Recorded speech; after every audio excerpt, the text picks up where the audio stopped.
Hello, and welcome to this week's episode of Views of an Outsider, the Outsider's View from February 1st. If you want to keep up with everything that's going on in the world, but you don't want to drag down your entire life by listening to the news every day, then get the main stories right here, once a week, and spend the rest of your time actually living your best life. Let's get right into it. We're going to start off by catching up on a few of the stories that I missed out on last week. A week that kicked off with a rather undignified hissy fit from the foundation that awards the Nobel Peace Prize, who made a public statement that a Nobel, once awarded, cannot be passed on. Now, they felt the need to make this statement after their most recent Peace Prize recipient, the Venezuelan opposition leader Maria Corina Machado, gave her 2025 Nobel Peace Prize to President Trump. The clarifications over what was clearly a symbolic gesture suggested a somewhat petty need to control others, especially in the wake of numerous world leaders nominating Trump himself to receive the Peace Prize. And to be clear, the Nobel Committee does not have to officially recognize the private transfer, of course. But the need to control the gestures made by other people is not exactly a dignified look. In their statement, the foundation said, "One of the core missions of the Nobel Foundation is to safeguard the dignity of the Nobel Prizes and their administration." Then you're doing a bad job. The foundation upholds Alfred Nobel's will and its stipulations. It states that the prize shall be awarded to those who have conferred the greatest benefit to humankind, and it specifies who has the right to award each respective prize. A prize can therefore not even symbolically be passed on or further distributed. Translation: if all of you won't play with each other the way that I tell you to, then I'm taking my ball and I'm going home, and I'm going to hold my breath until my face turns blue. So good luck to them as they try to control something as ephemeral as symbolism in other members of the species who have free will. Now, this statement would not have seemed so overblown had it not followed a separate statement that the committee made just 2 days earlier, because that doesn't come off as desperate and clenched to issue a statement after everyone ignored you the first time, explaining that, quote, "Regardless of what may happen to the medal, the diploma, or the prize money, it is and remains the original laureate who is recorded in history as the recipient of the prize.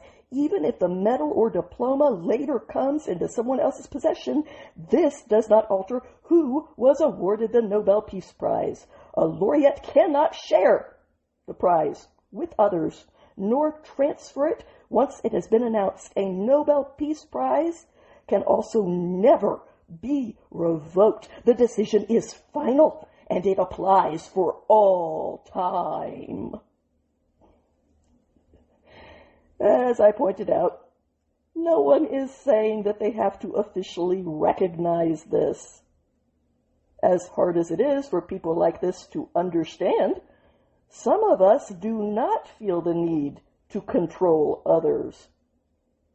Not even when it comes to the people who are not mature enough to reciprocate that adult sentiment.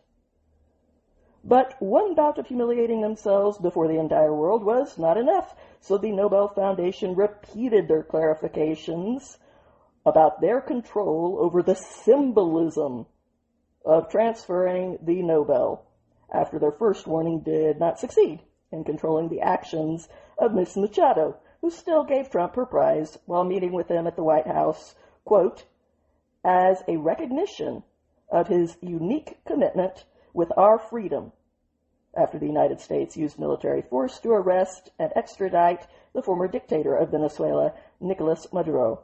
Maduro is currently in prison in New York on charges relating to drug trafficking and abetting an organized criminal enterprise. And in case you're wondering, the second statement also accomplished nothing, except to demean the Nobel Committee even further. But some people are actually accomplishing things with their words.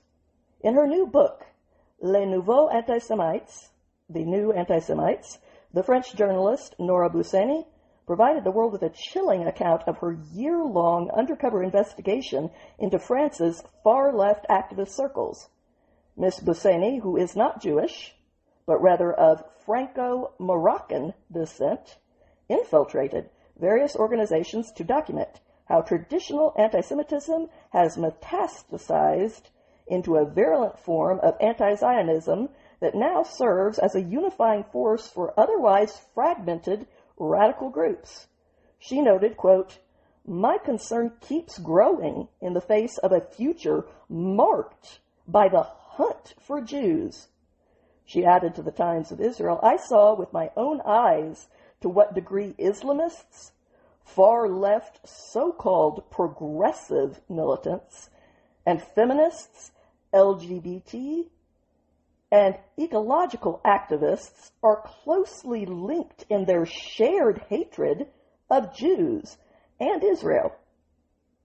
Through her infiltration of demonstrations, university campuses, and online forums, Ms. Bousseni documented several trends that normal, non-hate-filled people will find alarming, such as rampant academic radicalization at elite scientific institutions and various medical schools. Jewish students are being ostracized, intimidated, and they face open hostility there. Ms. Bousseni details instances of swastikas being marked onto exam papers and students being forced to chant pro-Hamas slogans. This unacceptable situation was only possible because of widespread institutional infiltration. Radical groups like Samadon and Urgence Palestine, some with known and even proven links to terrorism, frequently receive public funding despite their terrorist ties. They are also still given open access to municipal facilities to host workshops where they can spread their hateful ideologies and infect others and try to recruit them to their terrorist causes. Their greatest weapon for contaminating society with their own hate-filled views is digital warfare. Ms. Bousseni's investigation highlights the digital guillotine, where movements like Blackout use social media to harass public figures that they deem to be insufficiently anti-Israel, often utilizing propaganda from foreign actors in Iran and Algeria.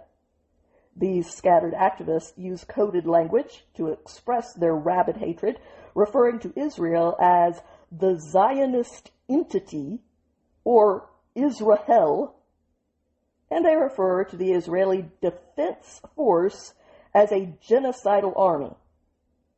Ironically, while they promote Islamist groups whose own charters say that their entire reason for existing is to exterminate every Jew on the face of the planet. Just proving that the Bible is entirely correct, that you accuse other people of doing the very thing that you are actually guilty of and ignore when you look in your own mirror.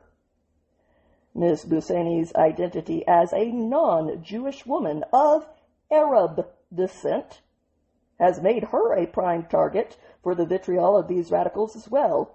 They have labeled her as a traitor, even though, to point out the obvious, she cannot betray someone to whom she never agreed to give her loyalty or allegiance to in the first place. But these radicals sincerely think that they own certain groups and own the right to their loyalty. After all, owning others is what bigotry is built on. Due to these aggressive activists targeting Ms. Bousseni, she now requires police protection from actual death threats. Despite an organized boycott of her book by several French bookstores whose shame will be recorded in history, the book has nevertheless become a bestseller anyway, and its resonance has earned her the Prix Edgar Faure I'm sorry if I'm mispronouncing that, for the best political book of 2025. Congratulations, Ms. Buseni. Very well deserved. But on top of this achievement, Ms. Buseni's work has had significant legal and political repercussions as well. Her testimony before the National Assembly contributed to parliamentary inquiries that were finally launched into Islamist movements in that country, and her exposure of anti-Israel influencers online led to state action, including the freezing of assets and even arrests in some cases for open incitement to commit acts of terrorism. Ms. Buseni concluded her investigation with what she called a cry of despair, warning that if the radicalization of our younger generations, such as Gen Z, continues to be left unchecked, as it currently is, the future of the French democracy itself is at risk. She argues that the academic intifada and the normalization of anti-Semitic tropes in certain political circles are no longer fringe issues, but a long march towards chaos within the heart of French society, something that we have seen before during a very shameful chapter of history that most of us were hoping would never repeat itself. And it is now up to all of us to decide if we are going to allow that to happen or not. Choose a side, and not choosing is choosing. Now, for the final story of last week, we turn to some happy news. The Vice President, J.D. Vance, and his wife, the Second Lady Usha Vance, announced that they are expecting the couple's fourth child. The Vances put out a statement announcing that the Second Lady is pregnant with a boy who will be born in July, right as our country has a special birthday of its own, turning 250 years old.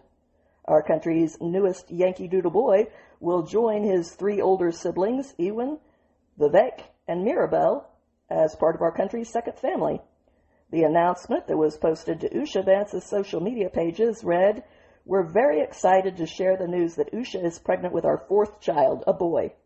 Usha and the baby are doing well, and we are all looking forward to welcoming him in late July.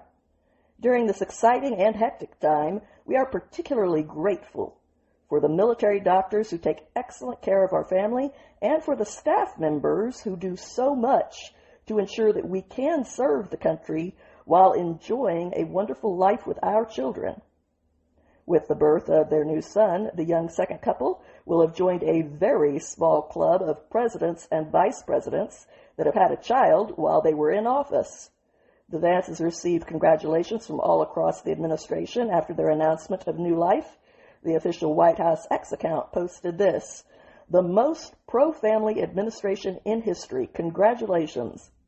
The Director of National Intelligence, Tulsi Gabbard, added, "Congratulations to our friends J.D. Vance and the Second Lady of the United States on this wonderful news. Abraham and I are thrilled for you and your family." The Secretary of the Interior, Doug Burgum, wrote, "Congratulations, Vice President and Second Lady of the United States. There is no greater joy than being a parent, honored to work for an administration that puts family first. I also add my congratulations and welcome the blessing of new life and all of its potential into this world with open arms." That pretty much catches us up on last week, but there's one more piece of good news that I can't resist sharing before we move on to this week. The Trump administration is preparing to deport the campus agitator Mahmoud Khalil after months of legal battles. The Assistant Secretary for Homeland Security, Tricia McLaughlin, confirmed the plans to re-arrest Khalil and send him packing to Algeria, to which I can only say, have fun storming the sandcastle. This announcement came after a federal court issued a ruling the week before against Khalil's release from federal immigration custody. Last Wednesday night, Ms. McLaughlin told Katie Palovich on News Nation that it looks like he'll go to Algeria. That's what the thought is right now. It's a reminder for those who are in this country on a visa or on a green card that you are a guest in this country. Act like it.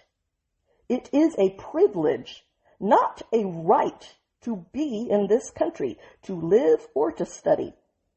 And if you are pushing propaganda that relishes the killings of Americans or promotes terrorists, the door's that away. Yes, it is. Free up his spot for a contributing immigrant. 2 birds with 1 stone. I love efficiency. Now we move on to this week, and no week would be complete without some controversy. Border Patrol shot and killed an armed protester in Minneapolis last weekend, setting off another round of protests. The deceased has been identified as 37-year-old Alex Pretty, a male nurse who was armed during his altercation with law enforcement, and his intention was not casual by any means. He even had additional magazines with ammo on him. That does not sound like someone who is carrying just for self-protection. Border Patrol agents said that they were trying to conduct an operation to detain an illegal immigrant with a violent criminal history when the situation with Alex Pretty took place. According to the video, Pretty inserted himself into the situation while Border Patrol dealt with a female agitator. To top everything off, this entirely avoidable incident has now ignited a fierce debate among our political leaders, and one that could impact all Americans, because guess who doesn't want to do the job that they are paid to do? Again, Senate Democrats now say that they will no longer support a budget deal that the House had already passed because it includes funding for the Department of Homeland Security. And they don't want the Homeland to be secure? Okay, let's see how well that product sells. So, after causing the longest government shutdown in our history only a few months ago, through which they accomplished absolutely nothing in exchange for the suffering that their performative stunt caused the regular people, they are now threatening to do it all again. The Democrat leader in the Senate, Chuck Schumer, said in a statement last Saturday that Senate Democrats will not provide the votes to proceed to the appropriations bill if the DHS funding bill is included. Polymarket then put the odds of a government shutdown at 80%. You know what would be a great idea? Every incumbent congressperson out. Every single one. And then everyone, everywhere, elects serious people to do the serious job, so that we can actually forget about them and lead our lives until the next election. A world where no politician ever has a viral moment beats John Lennon's Imagine every day of the week and twice on Sunday. Hey, MLK had his dream, and I have mine. Meanwhile, last Sunday, Minnesota's goober governor, Tim Walz, swung the same bat at the same ball and compared federal immigration officers to, you guessed it, because it never varies at all, the Nazis. Polly, want a cracker? During a press conference, the failed vice presidential candidate that was proposed to lead the country by the entire Democrat Party said that immigration operations in Minnesota were comparable to the tragedy of Anne Frank, a Jewish girl who hid in an attic from the Nazi regime for over 2 years before being discovered and dying in a concentration camp. So, once again, just to sum up the thinking of the single-celled human brain, enforcing laws, exterminating an entire tribe of people for their race? Same diff, according to the PE teacher, who said, we have got children in Minnesota hiding in their houses, afraid to go outside. Many of us grew up reading that story, by which I assume he means the diary of Anne Frank. Somebody is going to write that children's story about Minnesota. First of all, dipshit, the diary of Anne Frank is not a children's story. It is not the Cat in the Hat. And if there was even one redeeming feature about you, one thing that was not weird and creepy, one thing that indicated the tiniest spark of intelligence, or barring that, something that indicated any existence within you of a moral compass or anything approaching one, then I would actually spend the time trying to convince you of how awful the thing that you just said was. But given that you are a complete waste of space in every single way, one whose governorship caused the most expensive riots in the history of our nation, produced the largest COVID scam in the history of our nation, and created an environment that allowed all of these other scams that have recently been uncovered to flourish, costing the taxpayers billions of dollars that belong to them, I feel completely justified in saying you are a lost cause that is just not worth it. And there is almost no one that I say that to. So that should tell you something. This disgusting word vomit from Governor Walz is just the latest incident of his several months-long rhetorical stomach flu crusade against the enforcement of federal immigration laws. Walz recently called agents with immigration and customs enforcement Trump's modern-day Gestapo. But he is not alone in his vulgar stupidity. During a Sunday appearance on CNN's State of the Nation, the newly elected Democrat governor of New Jersey, Nikki Sherrill, made a similar statement where she claimed on CNN that ICE was like the communist Stasi, the East German secret police. Well, in her favor, at least she was slightly more original, although equally as vulgar in her stupidity. Governor Gavin Newsom of California, who is widely considered to be a leading contender for the 2028 Democrat presidential nomination, trashed federal law enforcement while in Davos for the World Economic Forum, saying, Greg Bovine is dressed up as if he literally went on eBay and purchased SS garb, secret police, private army, masked men. Can anyone tell me why I am not surprised that Governor Kendall is part of the globalist elites in Davos and catering to them? The people who think that they're going to run all of our lives? And all I can say to that elitist idea is, not while I have breath in my body.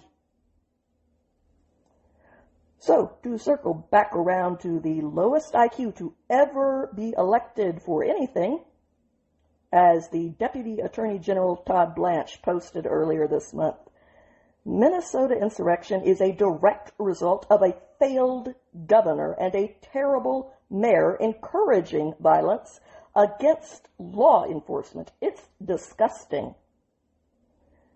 He also vowed to end the domestic terrorism by whatever means are necessary, adding, this is not a threat, it's a promise. One that I intend to hold you to, Mr. Blanche. So those better be more than pretty words, because virtue signaling is not in vogue anymore. People want actions. Meanwhile, the United States Holocaust Memorial Museum responded to Walz's remarks on Monday publicly rebuking him for daring to say such a thing. Their statement was posted by the museum's official X account, and while it acknowledged the situation that has been unfolding in Minnesota, it also said that the clearly political motivation behind Walz's comments was going way, way too far. As they pointed out, Anne Frank was targeted and murdered solely because she was Jewish. Leaders making false equivalencies to her experience for political purposes is never acceptable. Despite tensions in Minneapolis, exploiting the Holocaust is deeply offensive, especially as antisemitism surges. Standards, people. Either have them and act on them, or live with the collapsing outcomes of not having them. Speaking of the need to have standards, the last time that I said anything about this man, I vowed that I would not do so again unless the situation truly merited it. And I have kept that promise. And now here we are. This week, Kanye West took out a full-page ad in the Wall Street Journal to apologize for his several years-long tirade of anti-Semitic outbursts. The 48-year-old rapper blamed his rants on his manic mental health issues, which were apparent to everyone but him, and which he said were caused by a car crash that he was in over 2 decades ago. His ad, titled, "To Those I've Hurt," read, and I quote, "I lost touch with reality. Things got worse the longer I ignored the problem. I said and did things I deeply regret. Some of the people I loved the most, I treated the worst. You endured fear, confusion, humiliation, and the exhaustion of trying to love someone who was at times unrecognizable. Looking back, I became detached from my true self." Over the years, Kanye West has made endless social media posts and appeared in a long string of infamous interviews where he was openly praising Adolf Hitler and disparaging Jewish people. He profited by selling merchandise with designs that were openly promoting violent hatred against Jews, and he even put out a single called "Heil Hitler" last May. One of Kanye's most viral anti-Semitic moments came when he appeared on Alex Jones's podcast, InfoWars, in 2022, during which Kanye was wearing a black face leotard like an evil Spider-Man, and he managed to make even his crazy host look sane, as he said, "Every human being has something of value that they bring to the table, especially Hitler." That's a quote. He went on to claim that the Nazis did good things, too, before adding that we gotta stop dissing the Nazis all the time. Even prior to that, Kanye had made several virulent anti-Semitic statements saying that he wanted to go DEFCON 3 on Jewish people. He blamed Jewish Zionists for his problems. He even blamed the end of his marriage to Kim Kardashian not on himself and his behaviors, but on the, quote, Zionist media handlers surrounding her. Then he showed a list that he had taken the time to make of the Jews that he believed controlled the entire media. At one point, he even asked people to call him Adolf Hitler. Now, looking back on his behavior, the rapper tried to describe what it was like inside of his head during his unhinged rants, writing, "You don't think you're sick," and that it feels as though everyone else is overreacting. You feel like you're seeing the world more clearly than ever, when in reality, you're losing your grip entirely. Once people label you as crazy, you feel as though you cannot contribute anything meaningful to the world. The scariest thing about this disorder is how persuasive it is when it tells you you don't need help. It makes you blind, but convinces you you have insight. You feel powerful, certain, and unstoppable. He said that during his fractured state, he gravitated towards the most destructive symbol I could find, the swastika, and even sold t-shirts bearing it. Kanye went on to say, one of the difficult aspects of having bipolar type 1 are the disconnected moments, many of which I still cannot recall, that lead to poor judgment and reckless behavior that oftentimes feels like an out-of-body experience. I regret and am deeply mortified by my actions in that state, and am committed to accountability, treatment, and meaningful change. It does not excuse what I did, though. I am not a Nazi or an anti-Semite. I love Jewish people. To the black community, whom he described as unquestionably the foundation of who I am, Kanye added, I am sorry to have let you down. He concluded by thanking his wife, Bianca Sensori, the one that he paraded like an object, buck naked, in front of the entire world on the red carpet, for sticking by his side as he hit rock bottom, which he said happened several months ago. He also pled with his fans and the public to be patient during his recovery, saying that he has found much needed clarity and is now putting his energy into positive, meaningful art, music, clothing, design, and other new ideas to help the world. I'm not asking for sympathy or a free pass, though I aspire to earn your forgiveness. I write today simply to ask for your patience and understanding as I find my way home. Okay, here's my take. He is correct that an apology does not undo his behavior. He is correct that accountability is still needed, mental illness or not. He is correct that forgiveness is not a free pass, it is earned. Now, all of that being said, because those things are important, it is also important, and I also believe in second chances, when they are merited by actions.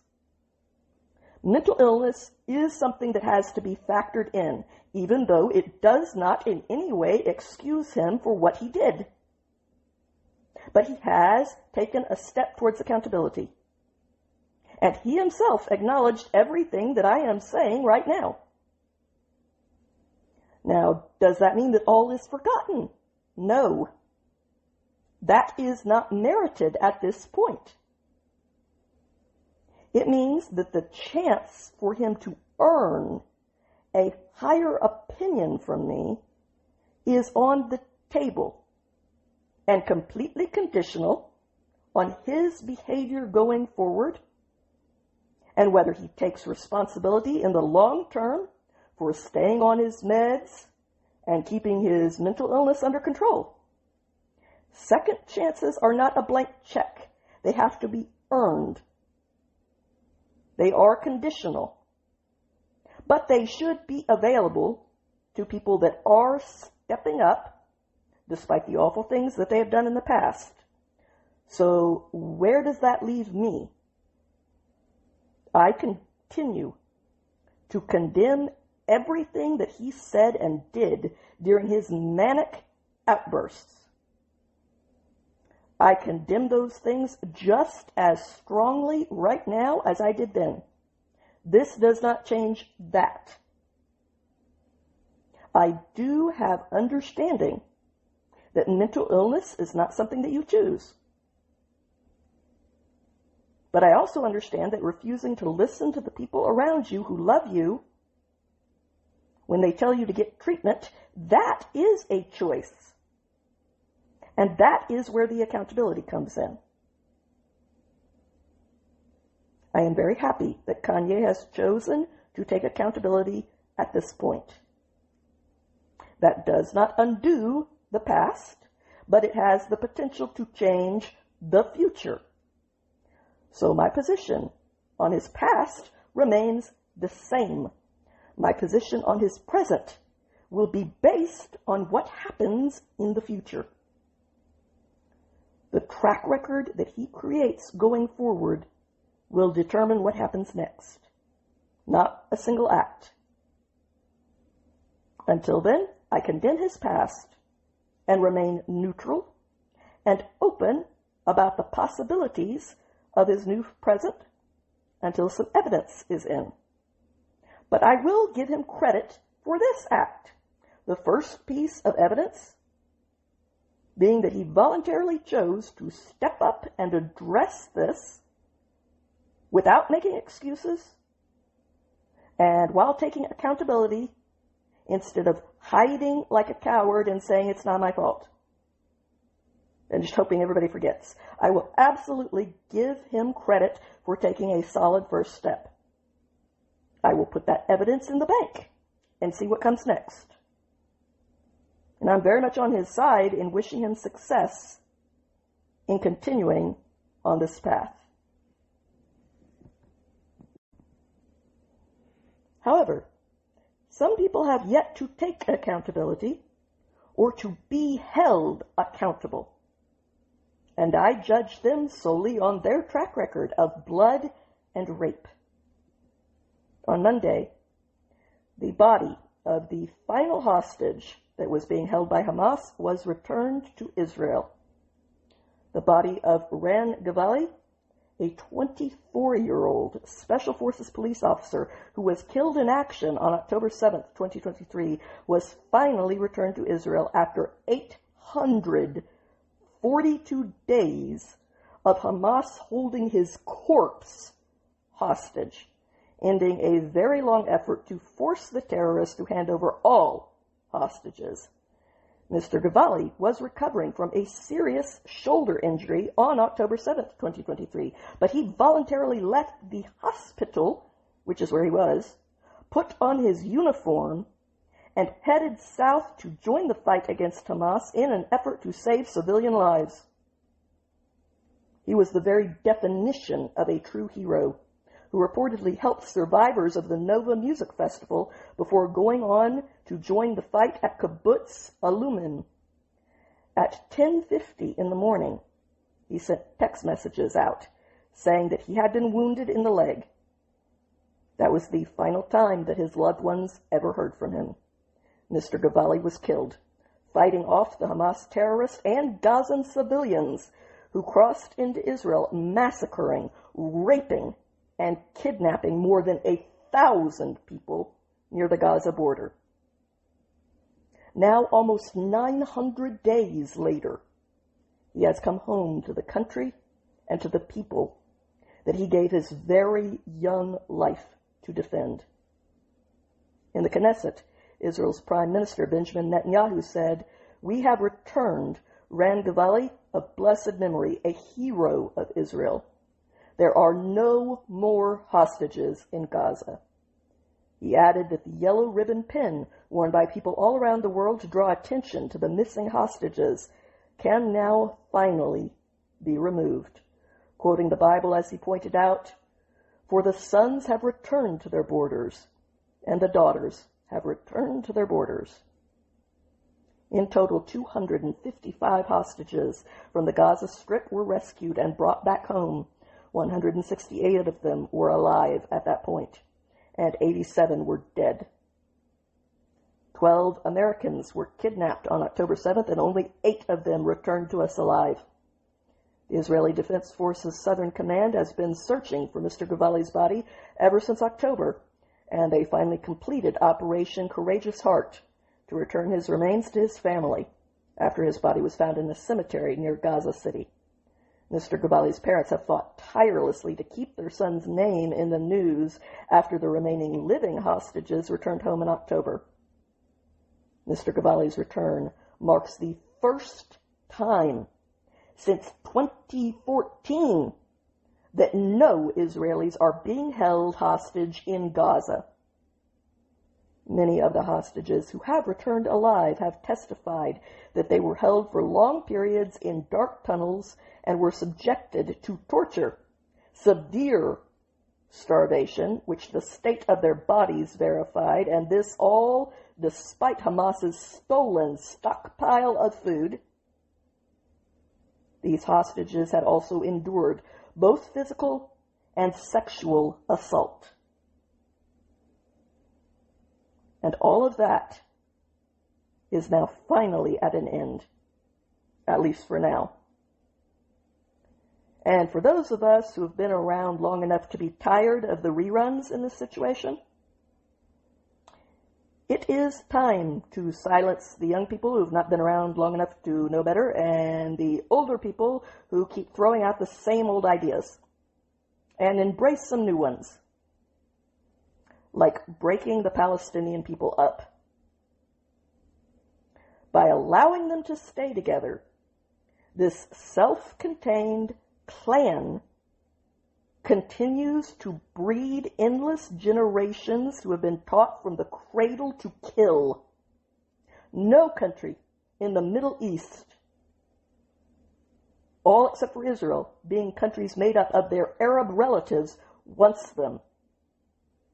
Every country that has allowed them in has become destabilized by them. Look at Lebanon. Look at Yemen.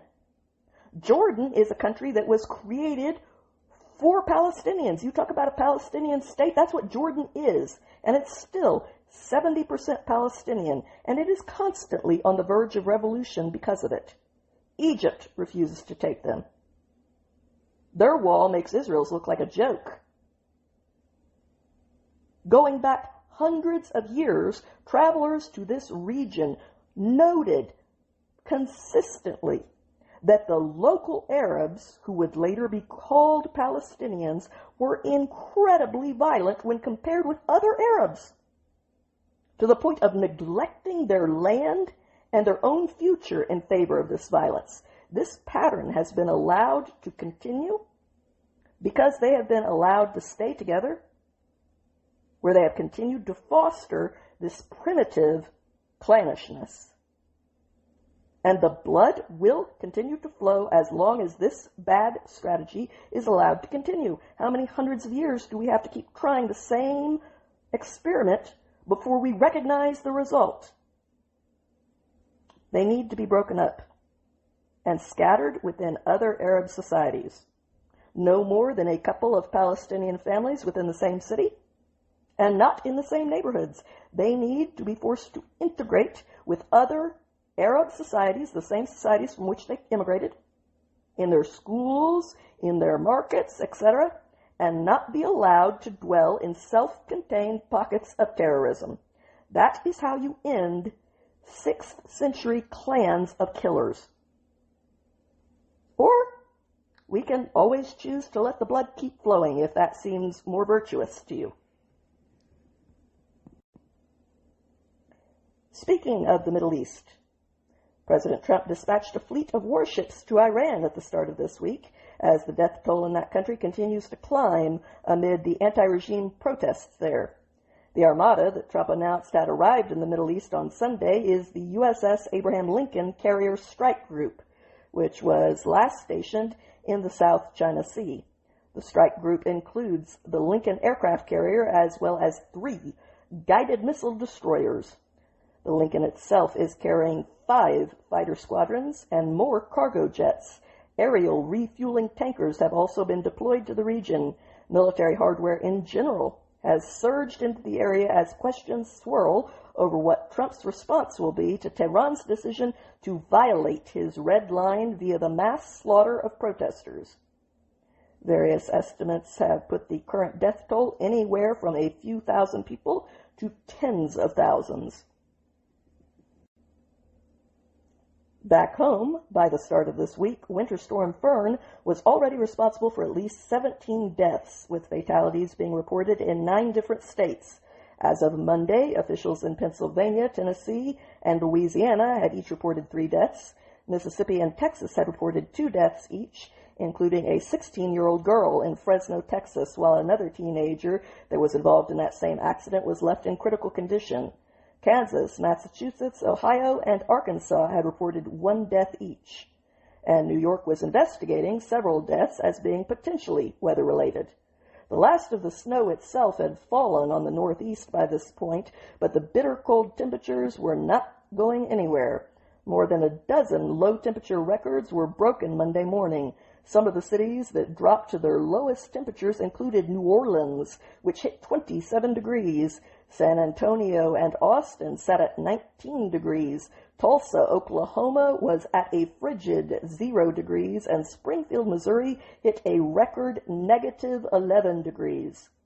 The danger from the refreeze of this Arctic blast made power outages and driving conditions worse, especially in the south, where ice has been the biggest problem. Loss of power in these frigid temperatures is a devastating threat. As of Monday, there were more than 800,000 people without power, including 250,000 people in Tennessee alone. Other states that were badly hit include Mississippi, where more than 145,750 people were left without power. Louisiana was not far behind them, with more than 117,000 customers left in the cold darkness. Even Texas had nearly 50,000 people sitting with no power. Meanwhile, on the international front, on Monday, France's National Assembly backed legislation to ban children that are under the age of 15 years old from being on social media, amid growing concerns about online mental health risks and the impacts of social media on minors. French lawmakers voted 116 to 23 in favor of this bill, which also extended an existing ban on smartphones in junior and middle schools to now cover high schools as well. The bill will now pass to the French Senate before returning for a final vote to the lower house. President Emmanuel Macron has pointed to social media as one factor that is causing the trends of violence among young people. He is urging France to follow Australia's lead. In December, the world's first ban for children under the age of 16 on social media platforms, including Facebook, Snapchat, TikTok, and YouTube, took effect in Australia. Macron wants to see a similar ban actively in place in time for the start of the next school year in September.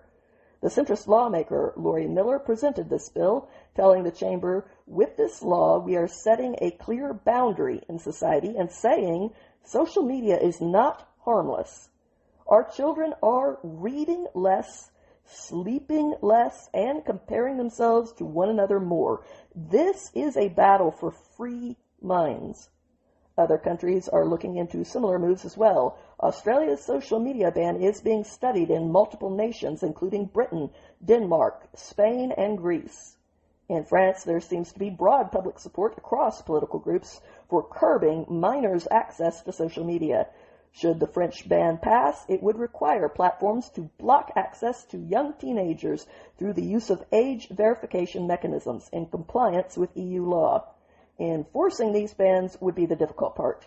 Even Australia's government acknowledged that the rollout of its ban would be bumpy after children who were claiming to be under the age of 16 flooded the country's social media feeds with messages gloating about their continued ability to access these networks despite being underage.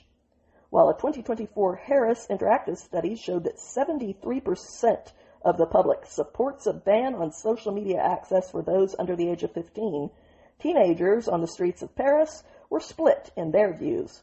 Some acknowledged the dangers associated with social media. Others felt that a ban was excessive, but the adults will be making this decision, just as we did when it came to deciding the minimum age for driving, for smoking, for sexual consent, and for drinking. Back on the home front, there were changes in the front lines of healthcare. The FDA has launched a new initiative to make more drugs available over the counter, moving away from the current prescription-only system. According to the FDA Commissioner, Dr. Marty Makary, there will still be safeguards on drugs where necessary. The changes will apply to the many prescription drugs that could be safely accessed over the counter, but currently are not available without a prescription. The goal of these changes is to lower healthcare costs by eliminating pharmacy middlemen where they are not truly needed, and to make it easier for people to get the medications that they need without so much red tape being involved in the process. Dr. McCary told Morning Wire that this initiative is a common-sense reform that is long overdue when it comes to finally addressing an archaic system that is simply not working in today's world. But the clock has run out on other systems that are also not working, and now, here comes the changes. On Friday, President Trump signed an executive order directing the federal government to take over the home rebuilding efforts in Los Angeles County in order to cut through bureaucratic red tape and speed up reconstruction, which is still at a virtual standstill after more than a year since the devastating Palisade wildfires took place and decimated Southern California. On Tuesday, the White House released a fact sheet explaining that the new order requires FEMA and the Small Business Administration to preempt the state and local permitting requirements that are causing all of the holdup. California's Democrats have been accused of slowing down the rebuilding process by requiring people who lost their homes to abide by burdensome regulation standards. Trump told the New York Post, "I want to see if we can take over the city and state and just give people their permits they want to rebuild." The Palisades and Eaton's fires, which erupted last January, destroyed around 13,000 residences in Los Angeles County. NBC News reported just earlier this month that in the past year, fewer than 12 homes in those areas have been rebuilt. Delayed insurance payouts are also slowing down some of the rebuilding efforts, and many residents are finding out that their payouts will not be enough to cover construction costs in a state that is as expensive as California is. California's endless building permits and regulations only add to these high costs. Trump's executive order states, despite billions of dollars in federal recovery awards and the fastest federal debris removal in American history, only about 2,500 of the tens of thousands of homes and businesses destroyed have received permits to rebuild. Now, a year after the fires, less than 10 homes have been rebuilt. Overly burdensome, confusing, and inconsistent permitting requirements, duplicative permitting reviews, procedural bottlenecks, and administrative delays have effectively stalled recovery efforts. However, Trump praised the Environmental Protection Agency as impressive for moving so quickly last year to clear the debris after the fires. He also praised the EPA Administrator Lee Zeldin's leadership and told the Post that he plans to put Zeldin in charge of the new push to cut California's red tape for those who are desperate to rebuild their lives more than 1 year after losing their homes. A resident of Pacific Palisades, Nina Maddock, whose home was destroyed in the devastating fires, told the Post that she was impressed by the federal government's ability to expedite everything after the blaze, adding, "Having the federal government, especially with somebody like Donald Trump, who is Mr. Let's Get It Done, who moves at the speed of light, makes a huge difference." But despite Mayor Bass's now 1-year-old promise that, quote, "we're going to do everything we can," slashing regulations, expediting everything so that people can begin the process right away. More than a year later, those empty words have produced precious little action, and California's residents are still frustrated with their state and local government's infamous laziness when it comes to accomplishing anything for them, despite having the most funding to do so as the state with the highest tax rate in the entire nation. And in return for forking over huge amounts of their earnings, California's citizens get far less than the citizens in more successfully run states do, and at significantly lower costs, I might add. Mike Fonari, who lost his home in the Palisades fire, told the Post, "We need capital, We need resources. We need a real plan to get people back home and rebuild the infrastructure. Why haven't we learned from past fire rebuilds? The capital is here. The infrastructure is here. Look at where we are. This is one of the most incredible places in the world. Highest value per square foot. Highest land value per square foot in the country. And yet, bottom of the trash heap leadership is sinking you. So you might want to consider changing that at some point. You get a chance at every local election, and you choose this every time. What does that say about you?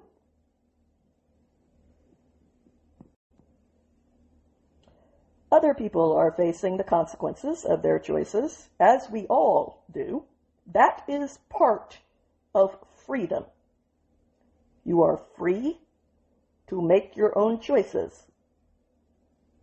And then you bear the consequences of your choices. But that is better than having someone else make your choices for you.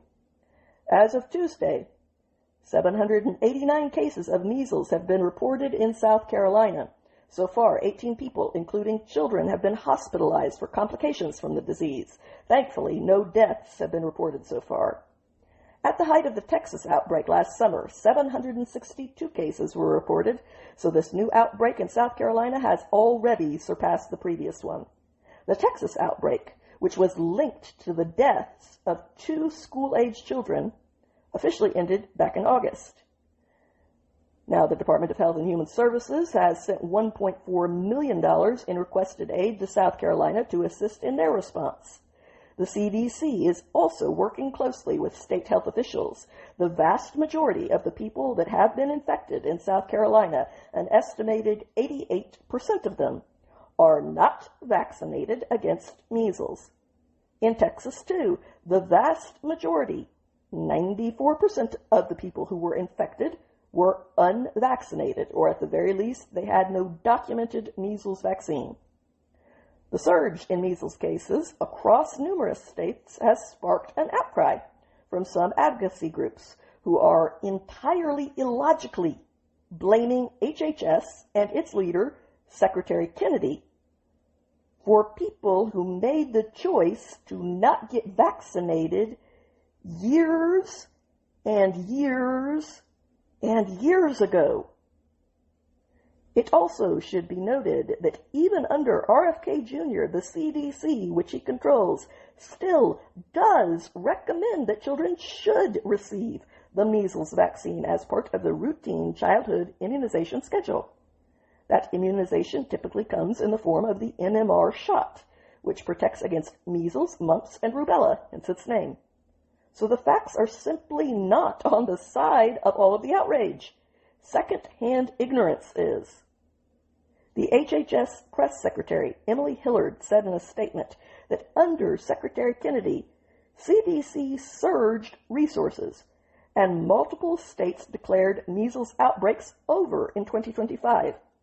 Vaccination remains the most effective way to prevent measles, and the secretary has been clear and consistent on this point. All vaccines on the CDC schedule, including MMR, remain covered by insurance, so families do not need to pay out of pocket to get vaccinated. Additionally, the U.S. continues to fare better than Canada, Mexico, and Europe in overall measles burden. This is an international problem. The stats back her up on that claim. The decline in the overall vaccination rates predates the entire Trump administration, and it is not even close. That includes, as a part of that administration, RFK Jr. That decline is due to the botched job of our public health officials during the COVID pandemic. They destroyed decades of public trust, and now you are starting to see the fruits that panic and lies have produced. Because lies produce bad fruit whether they were well-intentioned or not. Secretary Hillard said the same, pointing out that, quote, declines in measles vaccination rates and erosion of public trust began well before this administration. Public confidence in health institutions was significantly undermined during the COVID era, particularly in states that imposed prolonged mandates and delivered inconsistent messaging. Those effects continue to be felt today. I would just point out that you might be able to blame the babies who were not vaccinated in the last 12 months on the current administration. It's a stretch, given that that same administration still recommends those vaccines, but there is at least a case for that iffy argument. But when unvaccinated school-age children are getting sick, kids who are 5 years old, 8 years old, meaning they were not vaccinated as babies 5 or 8 years ago, that clearly happened before this administration had anything to do with anything. RFK was not in office then. So most of the people who are outraged right now need to be looking in the mirror when it comes to the blame on this situation, because their panicked, overbearing tyranny and even outright lies during COVID had repercussions. Bad decisions always have repercussions. I cannot change that. I did not make things that way. Simply because I have eyes and I am pointing out that things are that way does not mean that I want them that way. But to be honest, most of the time I would not change it, even if I could. Because bad decisions having repercussions is appropriate. And that is how you learn to stop making bad decisions. Which brings us to this next case. A Virginia hospital has fired a nurse who publicly encouraged other medical professionals to sabotage ICE officers by injecting them against their will with succinylchlorine, a drug that temporarily paralyzes people via their muscles. Virginia's Commonwealth University Health announced that it had opened an investigation after this so-called nurse posted herself in a series of TikTok videos that clearly proved her to be too mentally unstable to be entrusted with other people's health, especially vulnerable, sick people. And ultimately, the university terminated her employment as was entirely necessary given her aggressiveness and her believed entitlement to have the right to harm others. In one of the videos that this woman posted to the public herself, she urged doctors and other nurses to, quote, grab some syringes with needles on the end and to fill them with saline or succinylchlorine, adding whatever, and claiming that injecting law enforcement officers with whatever would probably be a deterrent. The woman who went by the handle Redhead Redemption posted another video in which she appeared in her scrubs and encouraged viewers to use poison ivy-soaked water in a water gun to shoot ICE officers in the face. She also called on single women to use themselves as bait. She is basically acting as their pimp and encouraging them to prostitute themselves out and meet up with ICE agents on dating apps for the purpose of spiking their drinks with drugs such as laxatives. So this loon was just into all forms of drugging people against their will. I'm kind of surprised she didn't promote the actual date rape drug. She did say this: all the single ladies where these ICE guys are going have a chance to do something, not without risk, but could help the cause for sure. Get on Tinder, get on Hinge, find these guys. They're around. If they're an ICE agent, bring some X-Lax and put it in their drinks. Get them sick. Nobody's going to die. It's just enough to incapacitate them and get them off the street for the next day. Highly, easily deniable. You could get sick too.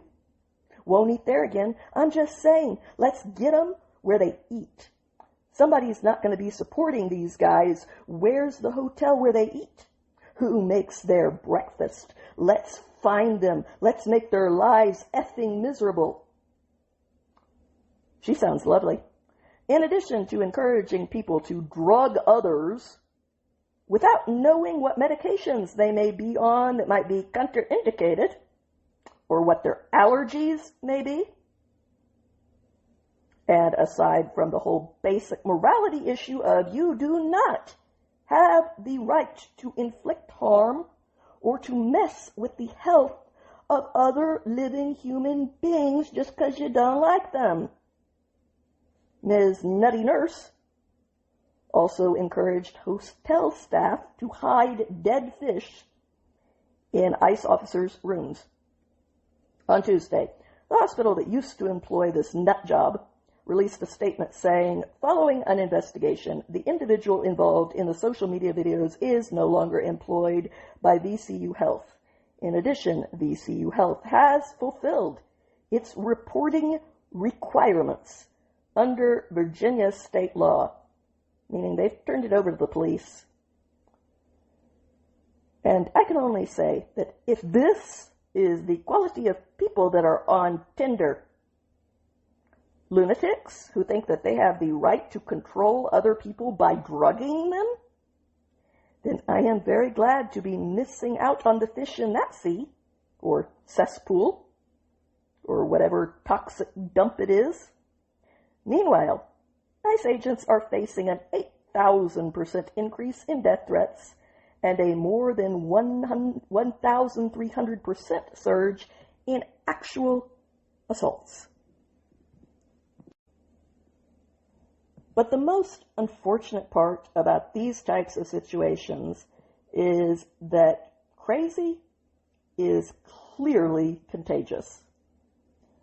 Florida's Surgeon General, Joseph Ladapo, revoked the license of another nurse who was publicly hoping that the pregnant White House press secretary, Caroline Leavitt, would suffer serious childbirth injuries during delivery. I'm going to be very clear about this. Unstable people have no business being anywhere near healthcare, not even as the receptionist at the front desk. Being in a position of trust is not a right. That is a privilege that you earn. And unstable people cannot be trusted with those kinds of positions. They have no business being in healthcare. They have no business being in childcare. They have no business being around your pets. They have no business being entrusted to look after the elderly in homes. They can stock the shelves in Walmart, but not the produce, only the prepackaged food in really dense cans that they can't mess with. Now, if you want a better job than that, then you need to prove that you are actually worthy of being trusted with a better job than that. So consider this your incentive structure to maintain your grip on reality. Nurse Lexi Lawler's original TikTok video went very viral with a little help from Lids of TikTok, sparking a well-deserved backlash over the fact that Lawler expressed her sincere wish for Ms. Leavitt to suffer permanent damage to her body via a difficult delivery, saying, quote, "As a labor and delivery nurse, it gives me great joy to wish Caroline Leavitt a 4th-degree tear. I hope you effing rip from bow to stern and never shit normally again, you C-word." Yeah, this is the type of person that you want in your delivery room and around your newborn. No one should be subjected to that or have to be in fear for their safety in a vulnerable situation because someone else has caught an internet mind virus. Once again, Being in a position of trust is not a right. It's something you earn from someone else. Giving trust is voluntary. You cannot demand it. And trust is a requirement for certain fields, healthcare being one of them. For the record, a fourth-degree tear is the most severe type of obstetric tear. It includes lacerations that extend through the perineal muscles into the rectal lining. These kinds of tears require surgery to repair them and 6 to 8 weeks of recovery time. Even then, only about 60 to 80% of women will fully recover with no further complications. A short time after this video went viral, Baptist Health, where she worked, confirmed that Lawler, who filmed and posted this video herself, her choice, had been let go from her job, releasing the following statement to Boca Raton's CBS affiliate 12 News. The comments made in a social media video by a nurse at one of our facilities do not reflect our values or the standards we expect of healthcare professionals. Following a prompt review, the individual is no longer employed by our health system. The State Attorney General, James Uthmeyer, announced the move to strip Lexi Lawler of her Florida state nursing license in a post on X on Wednesday, praising the Surgeon General Latipo for taking decisive action and ensuring that those who wish harm on others are not working in fields like healthcare, and that they face some consequences that will hopefully provide a desperately needed, clearly, reality slap. One that will hopefully steer them towards a come-to-Jesus moment. Attorney General Uthmeyer posted this, effective today. Lexi Lawler is no longer allowed to practice nursing in Florida. Making statements that wish pain and suffering on anyone when those statements are directly related to one's practice is an ethical red line we should not cross. Even though Lawler had been fired the previous day for her subhuman statements directed at Miss Levitt, Attorney General Uthmeyer rightly argued that the loss of one job was not adequate when it let her continue to have her license, a license that gave her the ability to harm other patients at a different facility, saying, being fired isn't good enough. Any healthcare worker who fails to uphold his or her obligation to provide adequate, safe health care should not be licensed in Florida. No excuses. Uthmeyer issued a similar statement to Fox News Digital saying women shouldn't have to worry about a politically driven nurse who wishes them pain and suffering being in the delivery room during childbirth. It's evil. The Florida Board of Nursing must take action to keep this person away from patients permanently. Leaving Florida, we are now heading up north to Minnesota. On Wednesday, the Daily Wire broke the story that a Customs and Border Protection spokesperson had confirmed to them that 2 Border Patrol agents who were involved in the fatal shooting of Alex Preddy in Minneapolis on Saturday have been placed on administrative leave while the incident is investigated. Initially, Border Patrol's Gregory Bovino stated during a Sunday press conference that the agents were still on the job. The Department of Homeland Security contradicted that claim, telling the Daily Wire on Wednesday that the agents have been on administrative leave ever since Saturday. The CBP spokesperson cited standard protocol as the reason that the agents were placed on leave. The initial findings from the Internal Customs and Border Protection Review stated that Border Patrol agents were working to make an arrest in Minneapolis on Saturday morning when an agent was confronted by 2 female civilians blowing whistles. The agent issued a verbal command to the women to move out of the roadway. That was when they first made contact with Preddy. The report said, quote, the CBP officer pushed them both away and one of the females ran to a male, later identified as 37-year-old Alex Jeffrey Preddy, a U.S. citizen. The CBP officer attempted to move the woman and Preddy out of the roadway. The woman and Preddy did not move. The CBP officer deployed his oleoresin capsicum spray towards both Preddy and the woman. According to the report, the agents attempted to take Preddy into custody, but Preddy resisted CBP personnel's efforts and a struggle ensued. During the struggle, a Border Patrol agent yelled, "He's got a gun," multiple times. Approximately 5 seconds later, a Border Patrol agent discharged his CBP-issued Glock 19, and a CBP officer also discharged his CBP-issued Glock 47 at Preddy. After the shooting, a BPA, meaning a Border Patrol agent, advised he had possession of Preddy's firearm. The BPA subsequently cleared and secured Preddy's firearm in his vehicle. Following the shooting, Homeland Security Secretary Kristi Noem called Preddy a, quote, domestic terrorist who arrived on scene, quote, to inflict maximum damage on individuals and to kill law enforcement. While it has since been revealed that Preddy does have a history of engaging law enforcement, Noem has faced backlash for getting ahead of multiple ongoing federal investigations. A federal government source recently told the Daily Wire, quote, "It was a horrible response. Many people I've heard from say it was unprofessional. She doesn't know what she's doing." North Carolina's Senator Thorne Tillis told reporters on Tuesday that Noem has proven to be way out of her depth, adding that her amateurish handling of the latest fatal shooting should be disqualifying and that she should be out of a job.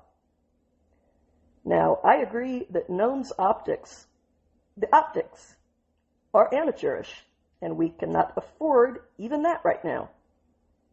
From her memoirs bragging about handling world leaders that she never met, and bragging about shooting family pets and a goat.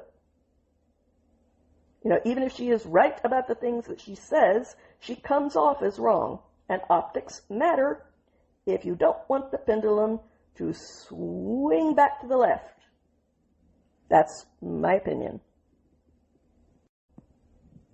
At this juncture, I think we should take a moment and reflect on what leaders looked like not that long ago. Wednesday marked the 40th anniversary of the tragic explosion of the Challenger, the 25th mission of the NASA Space Shuttle program, only 73 seconds after liftoff. And President Ronald Reagan stepped up to address a nation in shock. Children in classrooms across the nation had gathered around televisions to watch the shuttle that would carry America's first teacher, Sharon McAuliffe, into space. But little more than 1 minute after the launch, something went terribly wrong, and the nation's children watched dreams turn to death before their very eyes and rain down from the sky. An investigation following the disaster determined that an O-ring in the right solid rocket booster had failed, and that this was likely due in part to the extreme cold weather in Cape Canaveral at the time. All crew members were killed, including the commander, Francis Dick Scobie, a veteran Air Force test pilot who had flown in combat in Vietnam and who joined NASA's astronaut corps in 1978.